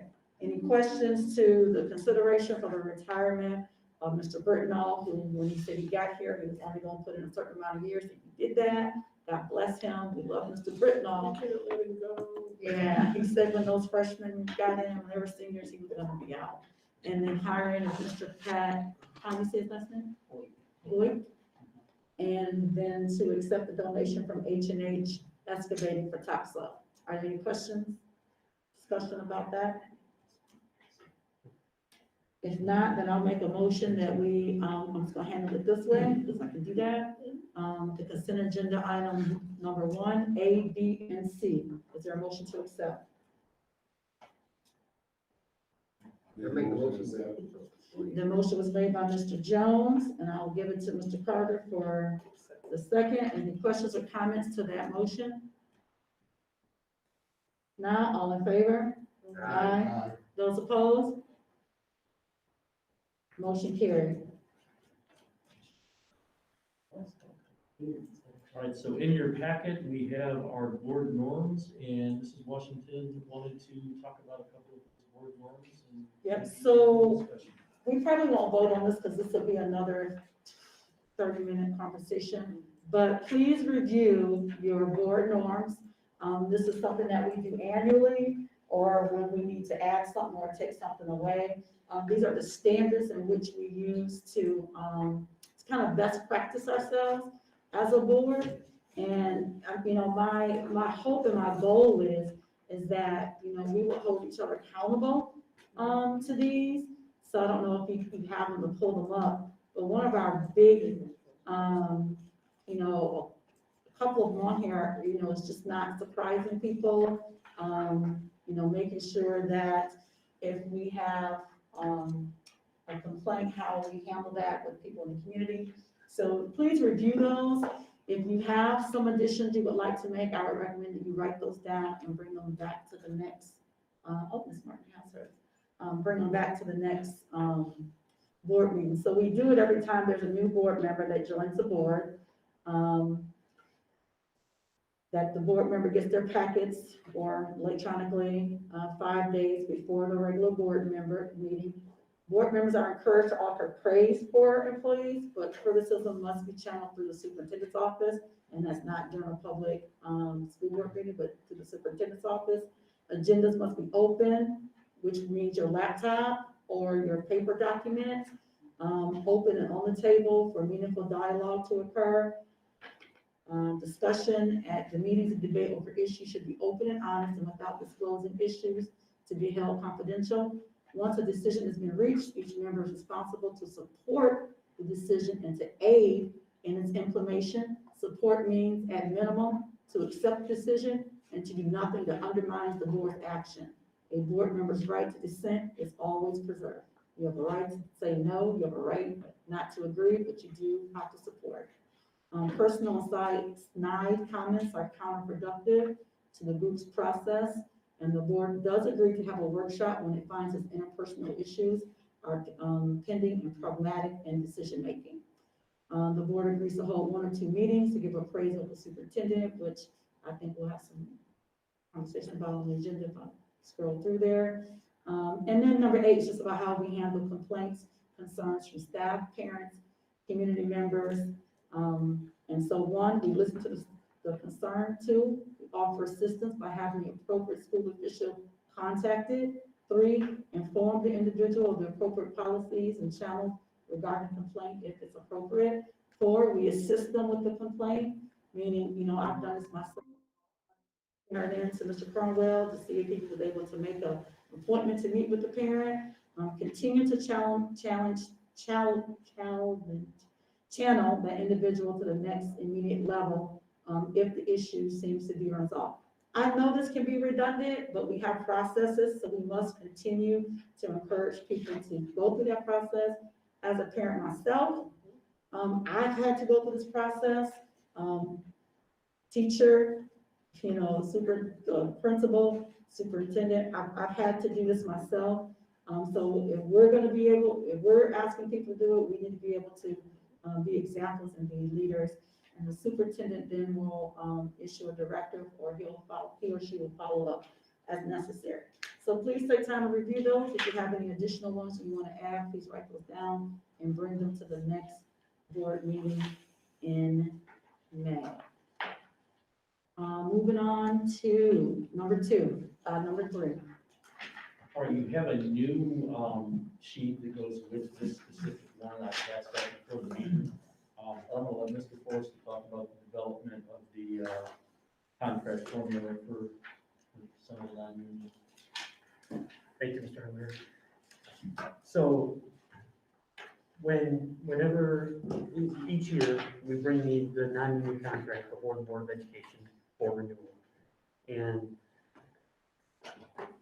the criteria that's used to determine the percentage is, it's based on several factors. One, the budget, the upcoming budget and what it looks like in terms of the resources available. The performance of individuals, the amounts that other groups receive. So typically, those are the things that we look at initially to try to make a determination on a percentage. As you all know, we settled a 5-year contract with the teachers. We're going to be entering into year 3 of that contract. Year 3, teachers will receive a 1% on schedule raise, 1% off schedule, as well as a step. And that step percentage ranges from 0.9% to 5.7%, depending on where an individual is at on the salary schedule. You said 0.9 to 5.7? 0.98 to 5.7%. That 5.7 would be there on the higher end of the teaching scale? It means that they're at the lower end, They're actually. on the lower end. Yeah, so those factors are actually higher for first, second, third, fourth year teachers. As teachers progress through the scale, those percentages actually are reduced and they get smaller. Gotcha. For BESPA, we settled a 3-year agreement with BESPA. We are entering into year 2. And just to give a little bit of background, because we do have some new board members, our BESPA staff, the pay rate, the hourly rate that those members were getting, the base salary was at one point it got below the minimum wage. So obviously, we were unable to pay that base rate because by law, we have to pay minimum wage. So in order to rectify that, we did settle a 3-year contract last year, and we provided higher raises than we had in the past. So the year 1 was a $2 per hour raise. Year 2, which is this year, is a $1 per hour raise, and then year 3 is a 50-cent raise.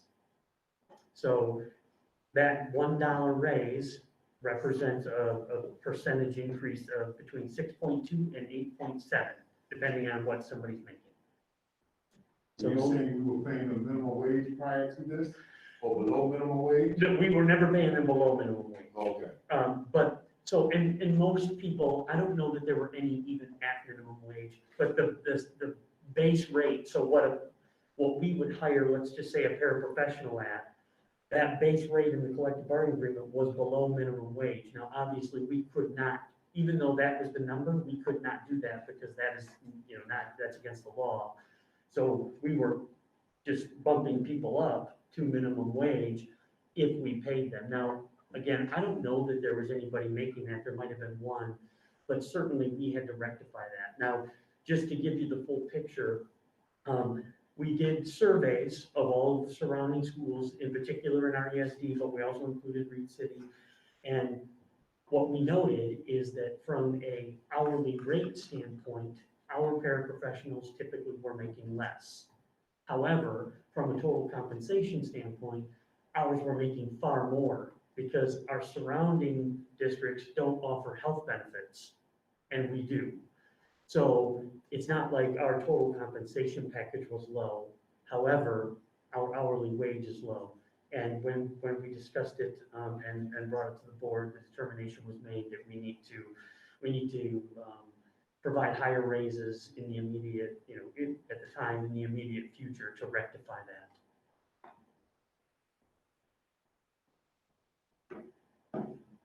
Thank you. Thank you, Mr. Forrester. So what we have before us is the non-union contract renewals. Are there any other additional questions? Where are the evaluations for these positions? And who did them? This is what we're talking about right here? Yeah, this form is the non-union contract people. So, are they evaluated yearly on their position? And by who? So people would be evaluated by their supervisors. Okay, are they on file? No, I only asked the question because when I worked there, we had an evaluation every year as a teacher. And that was part of, our pay plan or whatever, stuff like that. So, I mean, I'm not questioning these people deserving, the raise. I just like to see some evaluations because some of the positions I just don't, understand. I see some assistants, I see behavior intervention specialists, and in this COVID year, kind of know what were they doing? So saying that, evaluations will be completed, they're not completed yet. okay. But some they're of not our, completed yet. some of our folks' contracts expire on June 30th. So over the next several weeks, we'll be finishing up all the evaluations. But we don't want to necessarily, we can wait until June to extend contracts. Will they be available, next meeting? Evaluations or for us to take a look at? Only evaluation we look at is the superintendent's evaluation. Why is that? If we're voting on all of these, I'd like to know, for instance, student support specialists. What's in their job description? So you really want to look at job description? I want to look at the evaluation of the job description. I guess my premises here is the fact that I've been through some of this. Okay, and I've been through it from a negative point of view and a positive point of view, as far as evaluations being done and not being done. So at this position, I have no problem with, seeing that people get their raises, but I would like to see some evaluations and have them done. And what Mr. Heidemeyer just said is they're not completely done, so maybe we ought to give him a couple weeks to completely done and we take a look at it.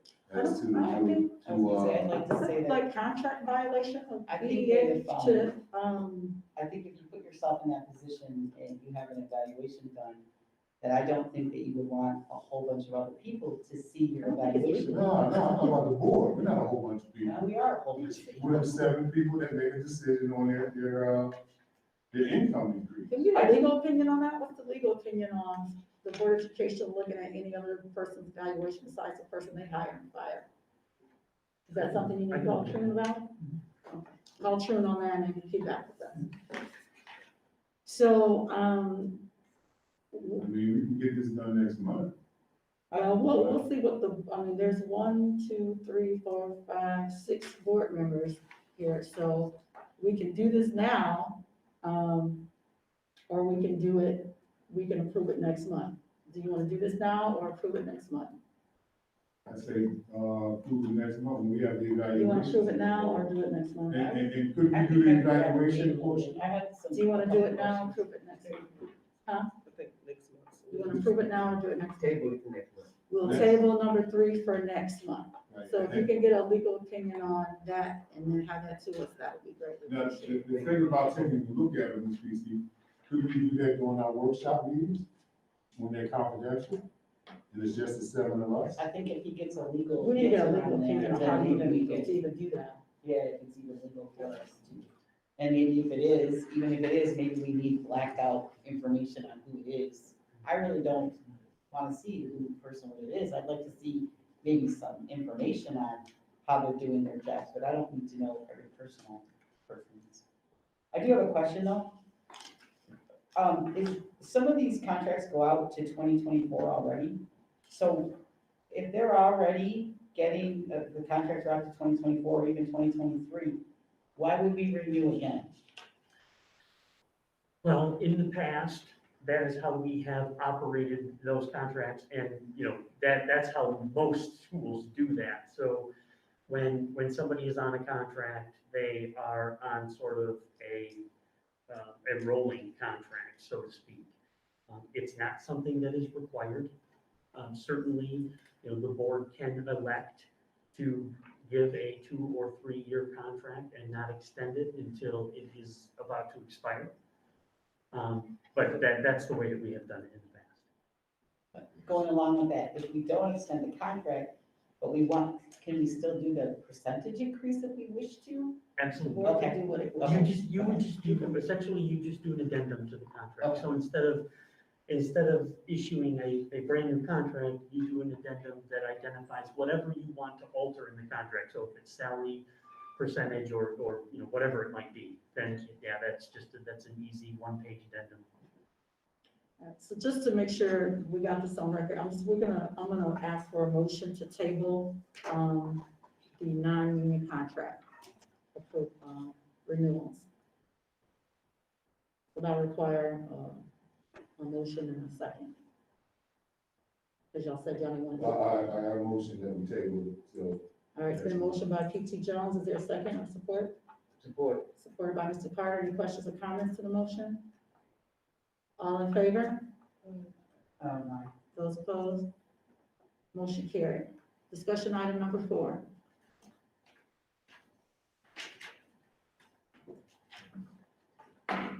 Still curriculum position.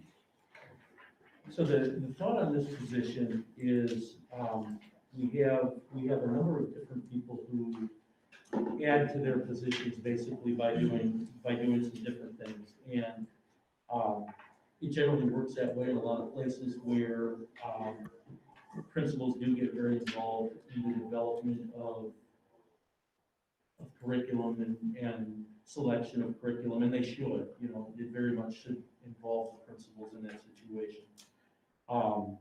We also have a unique situation here where we're a partnership district, we're involved in the blueprint, we're doing things with My Excel, and MBE. But, overall, our mission is higher student achievement, that's what we want to accomplish, that's where we try to go. One thing that we seem to struggle with, and I don't know that it's just here that struggles with it, but we do have the intersection where it's different than a lot of places. We're one of few districts that have that. We have trouble getting kids to sign up for it, getting the programs together. Seems like each year it seems to be some type of challenge. We've had different people involved in that in the past. I think Mr. Williams partly did that as part of his job, and different people have been in that mix. Summer school is another piece that, overall extended learning opportunities. How can we create more focus on extended learning opportunities? Whether we decide to do some before school stuff, probably not, but you never know. After school, I'd like to see us be able to bump up our after school situation, especially with what Coach Watkins was saying and some of the things he struggled with. We have a good partnership with True North. How can that all work together? But I just see this position as being really able to focus on where we want to go with academics, but not just the regular day. How do we maximize all of our available time, whether that's intersession time, whether that's summer school, before and after school, different ways to reach all of our kids, because we're hearing, and I agree with Mr. Watkins, there's something going on that we're not reaching some of these kids. So how can we do that? What do we need to do? We've made some progress with some of the e-wins, it sounds like, but we need to be able to reach everybody. I'll give an example. Last year we had 2 different scenarios when we were doing some curriculum work. We had a very focused piece of focused on curriculum, pulling everything together, and then we weren't so focused, and we didn't necessarily have a district focus on that. If we're able to have one person calling the different vendors, high school vendors, there's probably like 4 companies. Elementary, there's like 15. So how do we get in all the materials? How do we get the samples? How do we distribute those to people and really do some in-depth work to make sure we have the right materials, the right curriculum, and follow the right process. So, this would be a deep position, but I think it would really provide some support to the principals. Principals, I'll throw this your way real quick if you want to add anything to the concept that we're developing. I don't have anything right now. I was actually doing testing updates for next week. We have PSAT, SAT, I was training. Well, let me ask you this then. I mean, we have it, the title of, Director of Learning, but do you think that name is attractive versus like a curriculum, Director of Curriculum? Yeah, I would say, because, you know, I'm coming from the ESD world. and Right. It's not an easy for the school district to have a director. Okay. It does that assessment, the curriculum piece, you know, the things that are listed. So it's more encompassing when you say Director of Learning? It's slightly larger than just a curriculum. Okay. table, and you'll see that, listed in a number of different. Awesome. schools. That's what I wanted to know. Thank you. Thank you.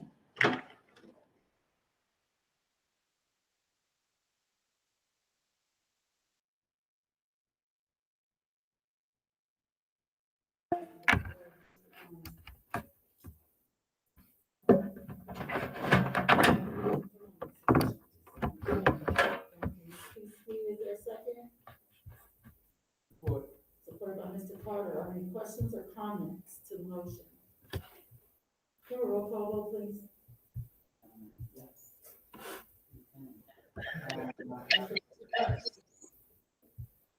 Mr. Carter.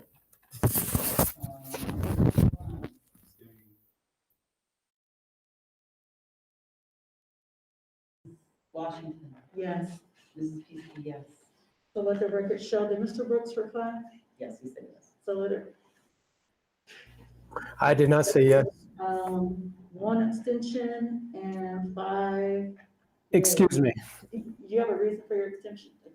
I'm just not, sure about creating another position, looking at these positions on this non-union contract, you know, I mean, it could be redundant, and I'm not clear on it. Okay. I'm not clear on what the, job title is and what the responsibility would be. Okay. Well, there is a What the job What the description. job pay, what does it pay? Does anybody know what we're offering? We've not settled on Yeah, that's the other thing, I mean, 'cause that's gonna be another salary that we're gonna be adding to.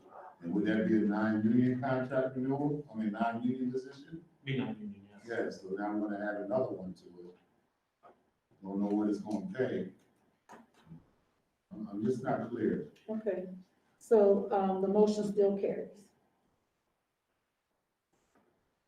Number 5, a resolution to support, the West Shore WESD Special Education Millage on May 11th. All right, so last month, you probably remember that folks came from the ESD and shared with us some information about the special ed millage. Dr. Jeffrey reached out and asked if we would be willing to pass a resolution supporting the May 4th election. And, with the support we get from the ESD for special education, I would highly recommend we do the resolution. I'm in support of it, but let me ask you a question. Within our district, how many students do they serve? You know, I see the buses pass through, so 180 was that how number? many students do they serve in our district? Was it like 100? Last week, I think they said 140 or 156. Kind of want to know, I see the buses. It's the buses and it's also the programs that are in our school too. Right. Like, All my itineraries that come in, work with my kids. For every kid that has an social, IP. PT, OT, all those I mean, things. Okay, so about If 170 it doesn't students. pass, then what happens is the ISD then starts to have to bill districts for the services that they provide. Okay, no worries. Just wanted to know. Yeah, they give a really good presentation. Okay, is there a motion to adopt a resolution to support the WESD Special Education Millage on May 4th? I make a motion. It's been motioned by Mr. Jones. Is there a second? Support? Support. Support by Mr. Carter. Any questions or comments to the motion? And we still have to vote on that, right? Yeah. May 5th, something like that? Yeah. Roll call vote, please. Madam Secretary? That's what I wanted.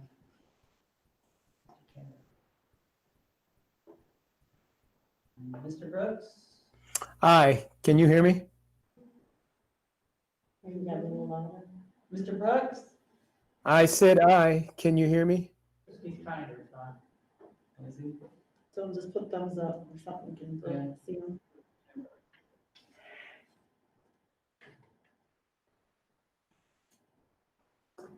Text it to me.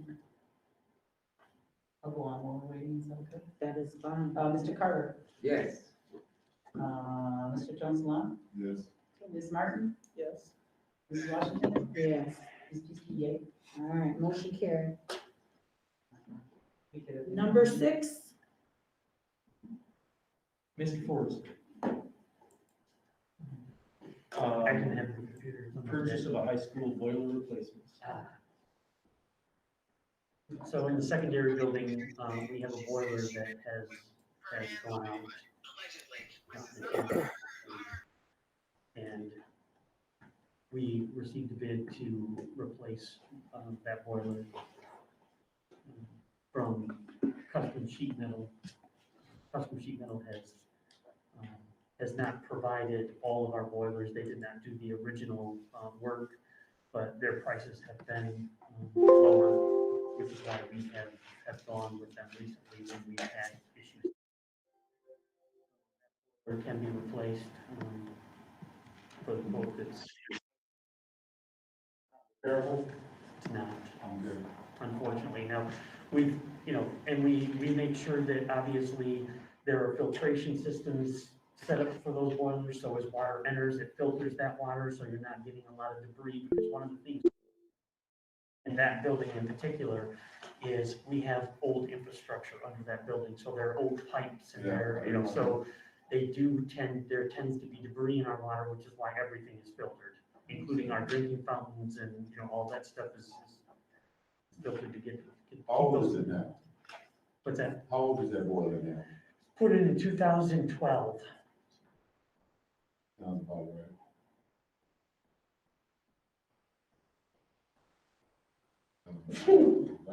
They don't last like they used to, because in 2012, we replaced a boiler from 1955. So it was, fill the I was room. there. But yeah.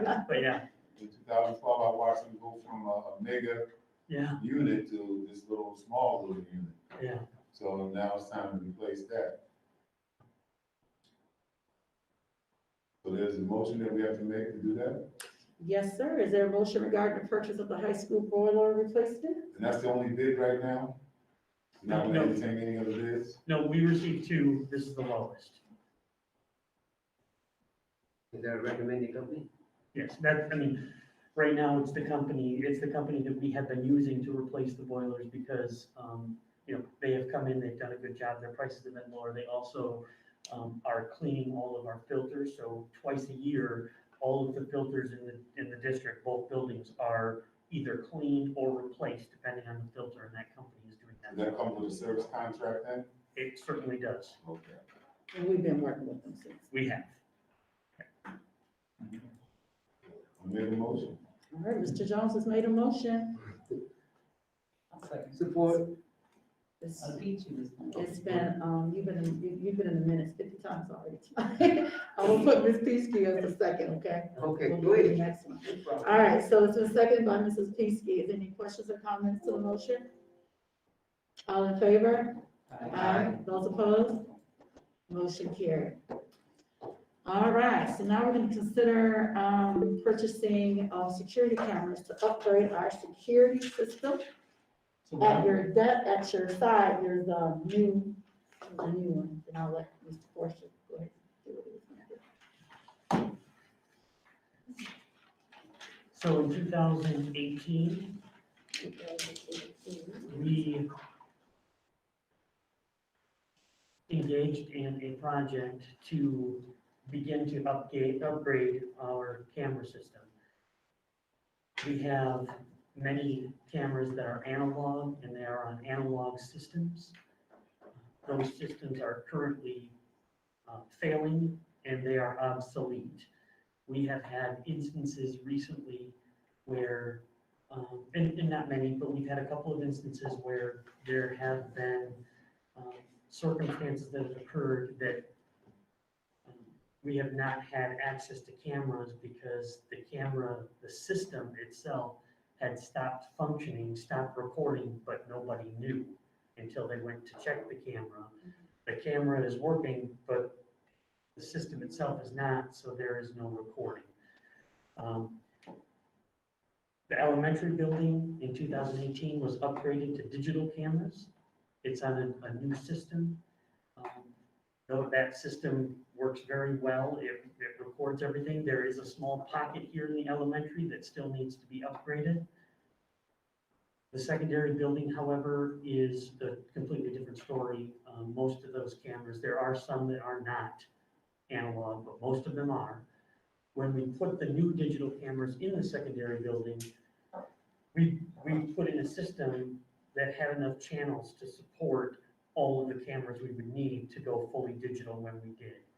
So instead of having to upgrade the system that's in the secondary right now, all we have to do is add the cameras. So this is significant. I mean, it's not cheap, but it's significantly cheaper than it would have been because all we're paying for are cameras and labor. And this proposal will take us 100% away from analog cameras. It will eliminate the obsolete system.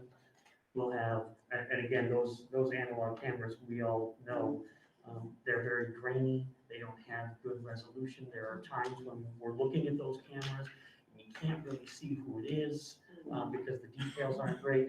This is going to eliminate all of that. Plus it will provide us with the recordings we need should the principals, the student support specialist, the behavior intervention specialist, one of those individuals need to access those cameras as part of an investigation or just to investigate, a particular occurrence. Was this the only bid? This is the only bid. Are we going to entertain any other bids? We have not entertained other bids up to this point. For this particular part of our, of our school district. And probably so because they've done all our cameras. They have, right now, it's their system, they do all of our cameras, so. Yeah. And I will say, just to provide a little bit more detail, I mean, one of the things that we do always try to do is we try to do things locally as often as possible. So in the past, even with our vehicles, we have taken them to Ludington and Reed City, but a new place opened up recently. And Mr. Anderson has been taking our vehicles to get them fixed, whether it's, the transmission in the snowplow truck or getting oil changes. He's been taking those to local places because again, that's something that we always try to do whenever we can. What type of service agreement or service contract has he added into that price? As far as every 6 months or every 3 months quarterly?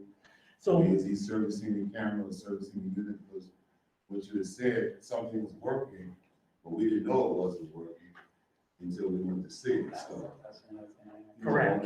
On a regular service basis, we would know what's functioning and not functioning, just in case we get a electrical storm, that knocks something out and we don't know it. Correct. So I'll give you a little bit of background. So in the past, Mr. Stanulus had done all of that work. He went around and checked the cameras. So Brooks Security did not have to. When he left, I don't know that anybody knew he did that. Right. So I think when he left, it stopped being done. I did speak with Mr. Brooks when the incident happened here and we, determined that there was a problem. And he agreed that he will send somebody around every week as part of our service agreement. We pay $755 a month for the service agreement. That includes the security, service that we have. So anytime an alarm is triggered, when 24 hours a day, 7 days a week, It's connected to our freezers, our refrigerators, and our food services. So if one of those freezers is malfunctioning and the temperature gets too high, it sends me a call and it says, hey, we have a temperature thing. So then I can call Shelley and we can identify it before we lose all of our food. It's happened. Yeah, it has happened. Unfortunately. Yes. So that's part of that agreement. That's part of that Who agreement. took Mr. Stanley's place? So we contract with ETA, K-12 ETA. Oh, we're not in-house no more. We're not in-house anymore. Okay, so that's good. So we'll have somebody will come in and check and you can make sure that they're all, Yes. there'll be a backup plan for making sure they work. Yes, so this one. And it'll all be one system. Yes. And that'll be just such a great improvement. All right, is there a motion to consider the purchase of security cameras to upgrade our security systems? Hey, Trent, how come they can't hear me? Now. Oh, that's great, finally. Sorry, we can hear you now. So this proposal just covers the cameras and the labor charge.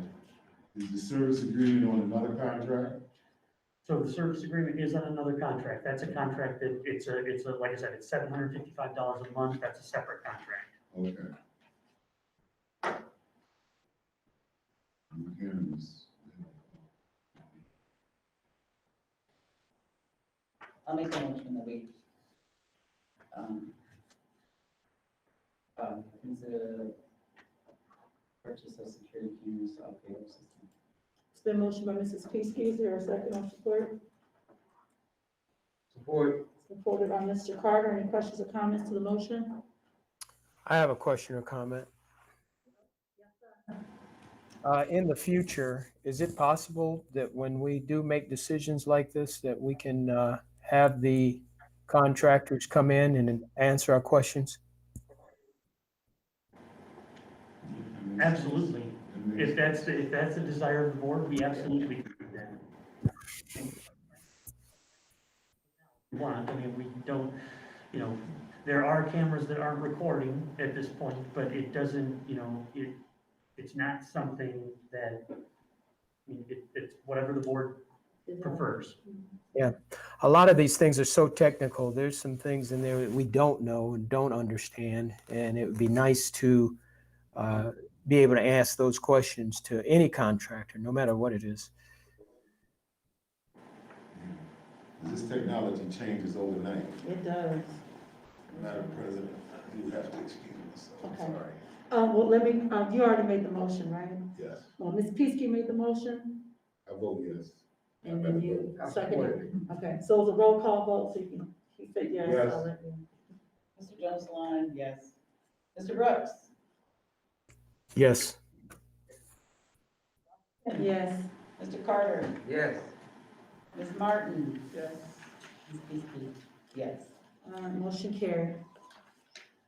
A motion, regarding the 1-year food service renewal contract. Go ahead, Mr. Forrester. Okay.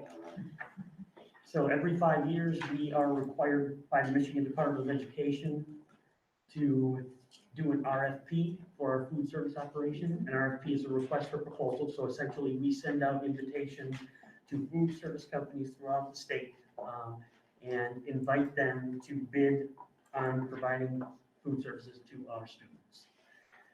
We did that last year. Chartwell's was the only respondent. As part of that 5-year agreement, we are required to renew each year. So this is the first renewal. There will be 3 more after this. So for 3 more years, we will be, we will be asking the board to renew. The board does have to approve the renewal. Just to give you a little bit of information from a cost standpoint, the increase in the amount of money that the school district would pay for the year 1 increase is about $1,100. So the rates though, the reimbursement rates do go up each year. So $1,100, and that certainly is, our food service operation, as we all know, has been making, has been self-sustaining for a while. In fact, we've talked about this before, I mean, all the upgrades that happened to the high school cafeteria were funded by the food service fund. So they're doing a great job of providing our students with lots of choices and also, making sure that we're not in a situation like we were 10 years ago, where we were putting anywhere from $30,000 to $90,000 of general fund money each year into the food service fund. Glad we don't have to do that. Any other questions, comments about the food service renewal? Well, the food service company you had last year and year before last, I wasn't very impressed with them. I won't say that much. I would come to breakfast and lunch here and I couldn't eat the food. Okay, and I know one time they supplied us with an event at the school. And I talked to one of the people working in the service department, and I asked, I said, why are you doing that? They say, they don't pay me enough to care. And walked away. Okay, well, I appreciate you bringing that to my attention. Huh? Okay, so, is there a motion to renew the one-year food service contract? You can't. I abstain, because I'm employed there. So is there a motion to renew the 1 year? Well, I guess we don't have no choice, so I make a motion. So a motion by Mr. Carter, is there a second? Supported by Ms. Martin. Roll call vote? Okay.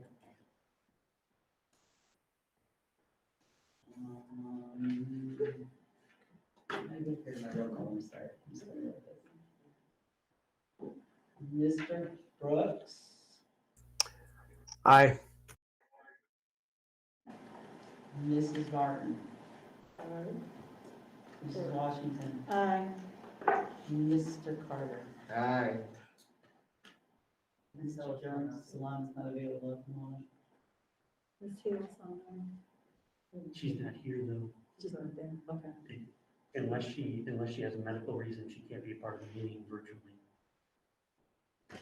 She's a caregiver for medical reasons. She needs a state care exemption for the record. Oh, I am abstaining as I am employed by Chartwell's.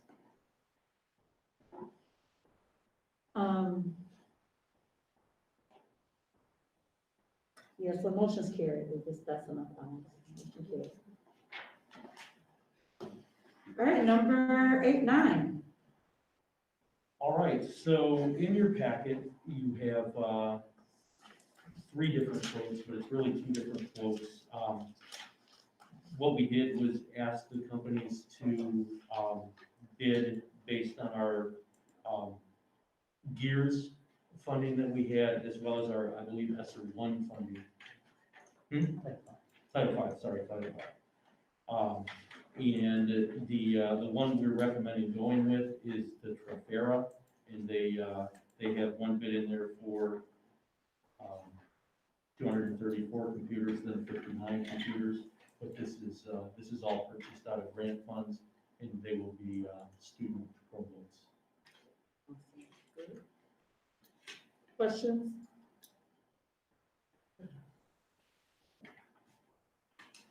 All right, I'll entertain a motion for the purchase of additional Chromebooks for students. Is there a motion? The motion's been made by Mrs. Martin. Is there a second on support? Support. Supported by Mr. Carter. There are no questions or comments. All in favor? Aye. Aye, those opposed? Motion's carried. Trent, are you out there?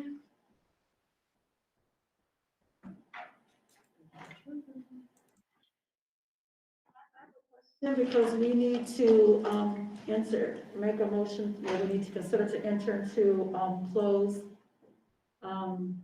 session. So just Mr. Brooks would need to be connected. So do you know how to work that magic?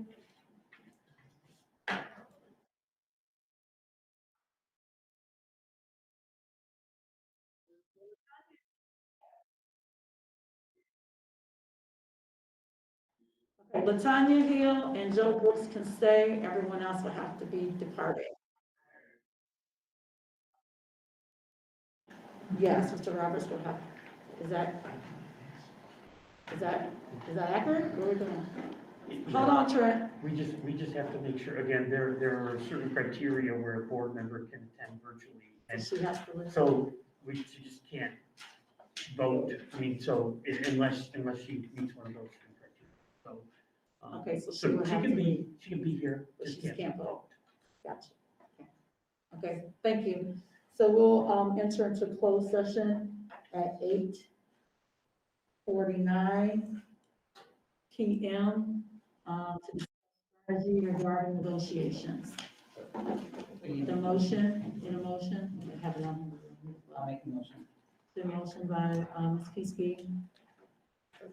Second by Ms. Martin. We'll enter in at 8:49 PM.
7.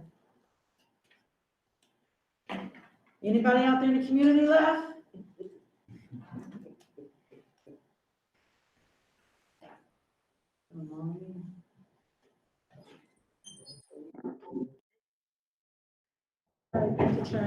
Superintendent items? All right, first, I want to address your question from earlier, Mr. Carter. You know, a year ago, when we first got the order to close and everything, you know, it was a no-brainer. And, you know, we didn't have a choice at that time. So as things went on over the 13, 14 months, whatever it is now, we passed a couple resolutions giving the superintendent power to make certain decisions. Now, I'm gonna say that it was also a timing issue, because you probably remember that Thursday before Friday when the governor went on, Right. I sent an email saying there's rumors that we're gonna get shut down, you know, we don't know what it's gonna look like. So Monday morning, we get the information, we encourage you to do this. So I did talk at length to Madam President and said, this is what we think we need to do. We had a group get together and, you know, we looked at all of our data and our factors and all of the information. And to me, I mean, I took it in my mind of, this is what the governor recommends. We don't really have a choice. Now, I know that a lot of districts decided they had a choice and they made some different decisions. As far as being able to hold a board meeting, when that came out or Friday morning, if we want to start on Monday, which is what the recommendation is, I just didn't see that we would even have time to have a board meeting. If we decide that we want to have emergency board meetings in situations like that in the future, we can. But you know, we're getting information, we're trying to digest that information and try to determine what the best choice is for our kids. Now, it turns out that we ended up with a lot of kids quarantined, as we've shared, so it was the right decision. So that's, to just give you the background, you know, part of it was, we've been following the orders all along. I mean, we've been listening to what we've been told to do all along. We enacted, the power to make decisions on a short notice. But I wouldn't, without talking to Madam President, I wouldn't make a decision like that. I mean, she was part of the conversation from the morning on when we first got the information. So, And I think too, I was trying to look to pull up our COVID plan that you have to write and you have to submit to the state. I do recall the board giving the superintendent the power to make decisions related to COVID as far as closure. And if you can, when you get an opportunity, can you look that up and make sure every board member yep, I'll dig up the resolution and get those shared. has that information? When you make those decisions, do we contact the ESD? I was in touch with Dr. Jeffrey all day. I was in touch with the other superintendents throughout the day. And that's, you know, part of the data I knew is that a lot of them were going to continue to go. Because I kind of thought maybe a hybrid situation, because it was a recommendation by the government. If the parent wanted to keep their child at home, so be it. But we're going to be open for in-person teaching. But that's just my thinking, because of the fact that we've been closed so long. But, you know, a lot of times, because we are part of that ESD, I like to know what's going on with other school districts. You know, because they are competitive, so to speak. And sometimes people leave our school district, they end up going to their school district. Yeah. So I just want to be competitive in keeping our students here if we can. Can you do that? You done? Yes. Okay. Okay, so- Now a question. Okay. You said you didn't have time to call a special board meeting, but you had time to call a committee meeting. We didn't have a committee meeting. We had administrators get together and Mrs. Washington. Well, that's what you were stating before. You said you had a committee meeting, that the committee decided to close the school, not just one person, it was the committee that decided. Isn't that what you said before when I asked you that question? A committee, it was a committee that decided that you We've, close the we've, school. we've used the DNT to make recommendations, and we always bring the DNT recommendations to the board. The DNT was not involved that day. I mean, that's What- what what I I said said- earlier. That it was a committee meeting that decided, it wasn't one person. That's what you said earlier. Didn't you say that earlier? That a committee decided to close the school for, 2 weeks? So in that meeting was building principals, superintendent, myself, the business manager, counselors, food service, and I think the high school counselor Okay. might have been in that meeting. And then two, to call a special meeting, Ms. Robinson, what's the time frame? You have to have that posted 18 hours prior to having the meeting. I just wanna know exactly what the protocol is, okay? Because the next time someone in the street asks me, I'll know what to do. And that's why I said you should have called him when It we wouldn't have asked made you that. It wouldn't have made no difference, it was. But you would have got your answer, you would have got the protocol, because that's what you're asking. We The could protocol, have talked about it a couple weeks ago. Yeah, It was already afterwards that they called, it was what, late last week? So it wouldn't have made no difference if I had called. I mean, That's you why I would have just waited gave for my the board answer. meeting. I just waited for the board meeting. Well, What so, could not be done about okay, but now would you be able to go back and say, well, I have an answer, that you could tell me what the it? Yes, protocol is? I can tell. That's what I'm just trying to encourage I- all of us to make sure, if it's something that we don't understand, then we should ask. Right, but. You know, but I'm gonna say this and then I'm gonna let you go. Asking and, making a statement about what we're not doing are two different things, in my opinion. So to say what we're not doing or what we haven't done, that's not a question. The question would be, can you explain to me the process in which we decided on how to get here? That would have been very simple than to be accusatory as if we were trying to do something that wasn't right, because we're never gonna do that. Any decision we're gonna make, we're gonna try to make the best one based on data.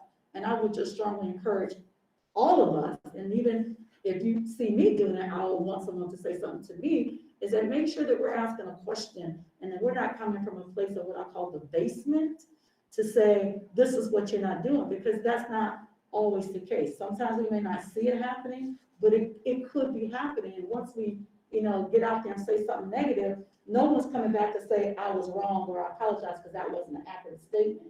So now we've got that out there in the community, and it came out of my mouth and say that wasn't correct. Am I going back to correct myself to say, you know what, I misspoke, this is the process? And that's in our board norm. So I really want you guys to take a look at that, because we gotta do better about that. I know right now it's such a hard time with COVID. I know, and I know we all have different opinions about that, but we can always disagree about that. But we have to make sure we have the right information when we communicate that. And that's the only thing that I'm saying about that, Mr. Carter, okay? All right, but thank you for asking that, and thank you, Mr. Heitmeyer, for clearing that up, so that we all know, because maybe now somebody might have asked somebody else that. And so now we have that information. So what I want to do in my report tonight is, the evaluation system that we use focuses on processes, systems, leadership, capacity, and data. So what I'm going to try to do in what I want to share, and I know it's getting late, so I'll talk fast, but I'm going to share how all of what all of us do overlaps, and it's a lot of different things going on at once. But I'm going to start off by talking specifically about processes. And the process I'm going to talk about is, on Friday morning, the principals and I are going to get together and work on a MyKIP data guide. So MyKIP is the Michigan Continuous Improvement System. I've talked about it a little bit before. It replaces the old advanced ed system that we've used for school improvement for probably 20 years now. It's had its clunkiness. Now we're moving on to MyKIP, which is much more focused on districts themselves. The MyKIP system specifically focuses on the whole child and allows us as a district to drive the focus of our school improvement process.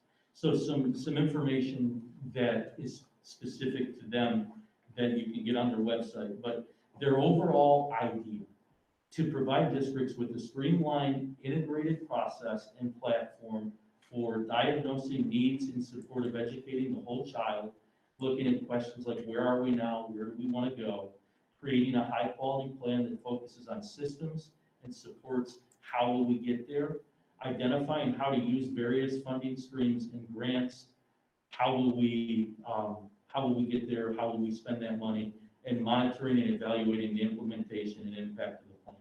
How will we know? Sounds very similar to a lot of the work we've been doing over the last few years with Blueprint, so it fits very nicely.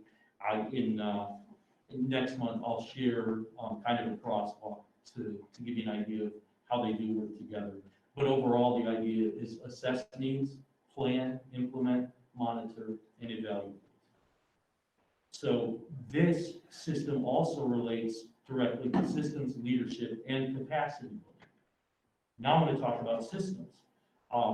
Curriculum work this Friday, we have EL education. EL education, we have done a ton of PD with them at the elementary this year as we implemented the new ELA curriculum. Now, ELA is different between the elementary and the secondary because at the secondary you have people who specifically teach ELA. At the elementary, more or less, all teachers teach ELA.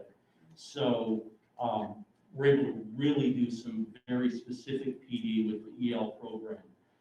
We have been able to, it's quite pricey. I think it's $35,000 this year, and then we're looking at an additional bit to that yet this year. But we're able to pay for that out of RAG funds, the regional assistant grant funds that we get as being a partnership school. So that's worked out really well. Now, EWIMS I want to talk about. That's the system that we're integrating into secondary.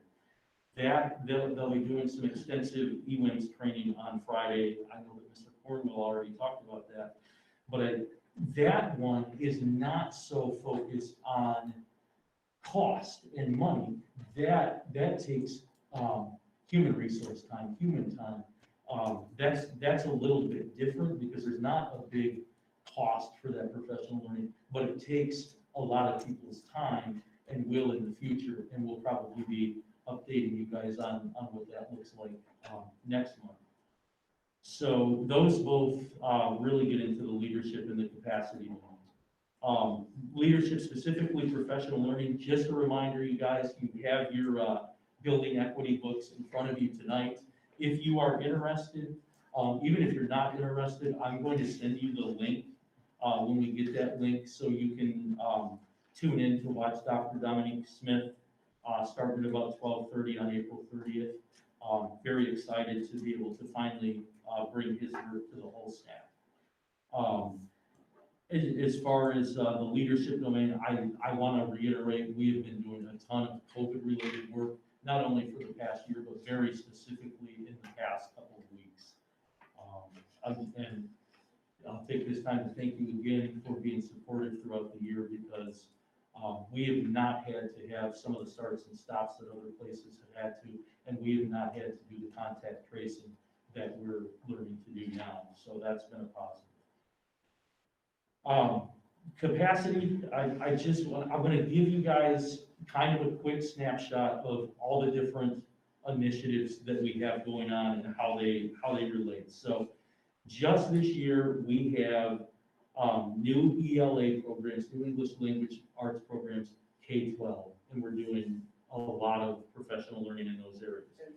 2 years ago, we added new math programs, K-12, and we continue to do professional learning in those areas. As you've heard, we're doing EWIMS work, we're doing equity work. You're going to start to learn more about that as we move forward. We continue to do trauma work. The leadership group has been working with Scott McLeod from the University of Colorado. We've had a lot of talks about planning a robust educational program with authentic learning opportunities for kids. He's the one that shared the blog post about most schools will not adapt appropriately after the pandemic. And, you know, we really want to embrace some of the things we've learned because we think there's been some things that are positive for education. In addition, we continue to work with the statewide field team on blueprint initiatives. Their focus this year has really gotten away from what they used to focus on. You probably remember us talking about levels and skyscrapers. They've gotten away from that and really focused on those small system or improvement cycles that we've talked quite a bit about.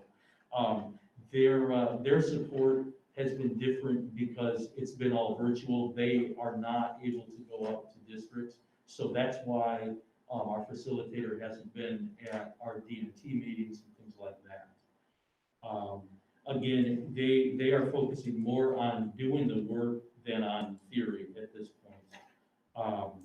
As a partnership district, we continue to strive to meet our process and outcome data.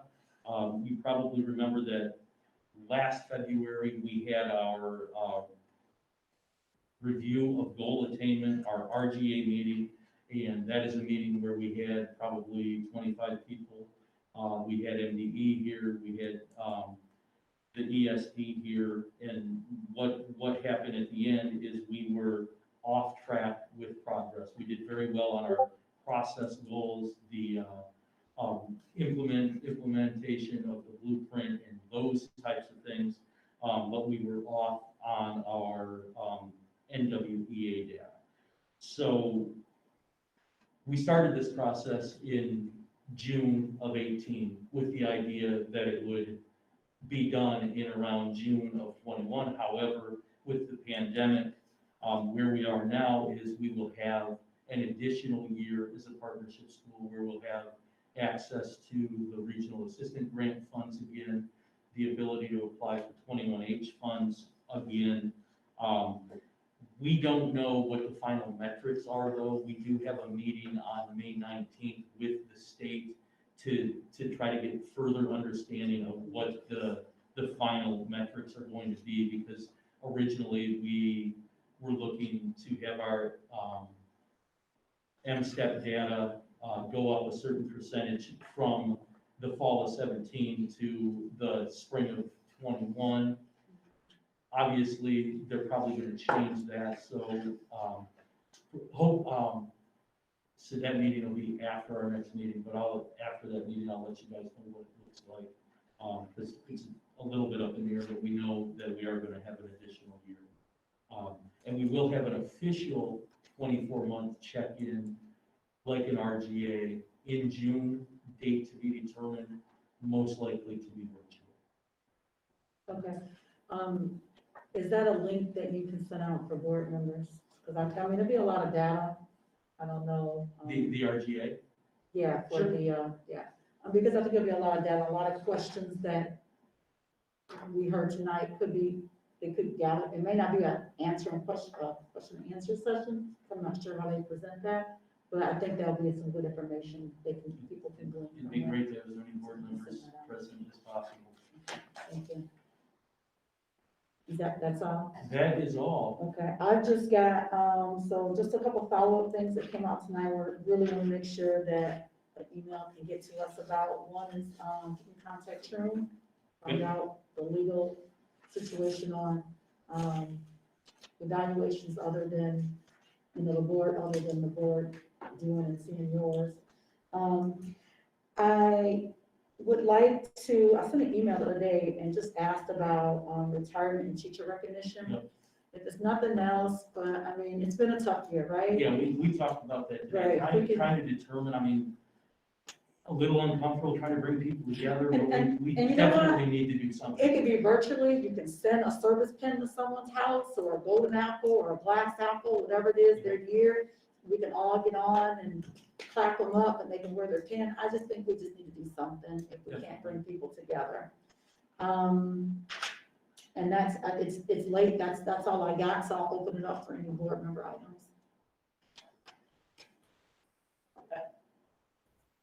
Yes. Can you hear me? Okay, I have to keep checking. first of all, I want to apologize for not being there. I am under quarantine at this time, and I would have loved to have been there, especially tonight. Just want to say a few things, Madam President. I know we do need some board workshops because there's a lot of questions that are being answered. They're good questions, but they're questions that really probably shouldn't be asked during a board meeting. And there's a reason for everything we do. And as board members, we're responsible for three things. Number one, that is hiring the superintendent, evaluating the superintendent, and student achievement, and setting policies. That's it. Everything we do is under that envelope and that umbrella. And if we didn't have these set in our policies, then every statement would be checked and we could be sued for just about anything and everything. And sometimes when we may not have answers, it doesn't mean we don't know. And we're setting a precedent now because a lot of these things can be asked to the president or to Mr. Heitmeyer before meetings began.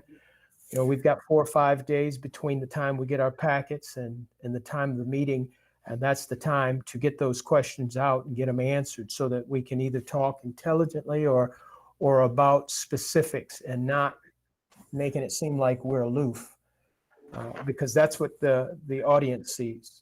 And anyone that's chiming in, it's like, hey, those board members, they don't know what they're doing, or they're doing things that they don't even understand, and that's not the case. So we need some board workshops to take place so that all of us can be on the same page. Mr. Jones, you asked some great questions. There's a lot of things that you said tonight that I thought were right on point, and we need some answers to it, especially about some of the academic stuff. But evaluations, board norms, all those things are things that we need to know and we need to review, and so that we can all be on the same page. Same thing for Mrs. Hill. I'm sure that she has lots of questions as well. You know, back in the 60s and 70s, when you come on a board, you learn as you go, but you don't have to do that anymore. We have attorneys, we have policy makers, we have all that, and we can get them to come to the school at any time and set up workshops so that we can get answers to our questions in kind of a closed session atmosphere where we can ask any question we please and find out why things are being done. But there is an answer to every single thing that we do, and a lot of it could be cleared up if we just do our jobs, you know, open our packets when we get them, and if we got questions, rather than any gotchas or surprises during a board meeting, those questions can be asked to the superintendent or board president or both, so that we can do our job more efficiently. I mean, it's 9:30, that's a long meeting. And so that's all I wanted to say. Thank you very much. Thank you, Mr. Brooks. Mr. Carter? I'll save it for the workshop. Okay. And by the way, the workshop is next week, Next Tuesday Tuesday, at 6 6 o'clock. p.m. Yep. Mrs. Peace, can you add something? Yeah, okay.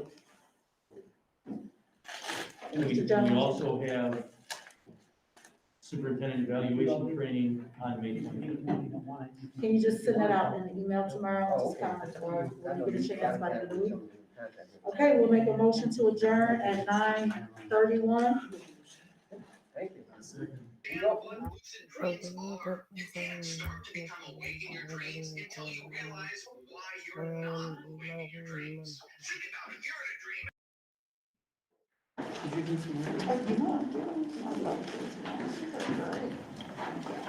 Oh, this is a new mask, huh? Yeah, these are the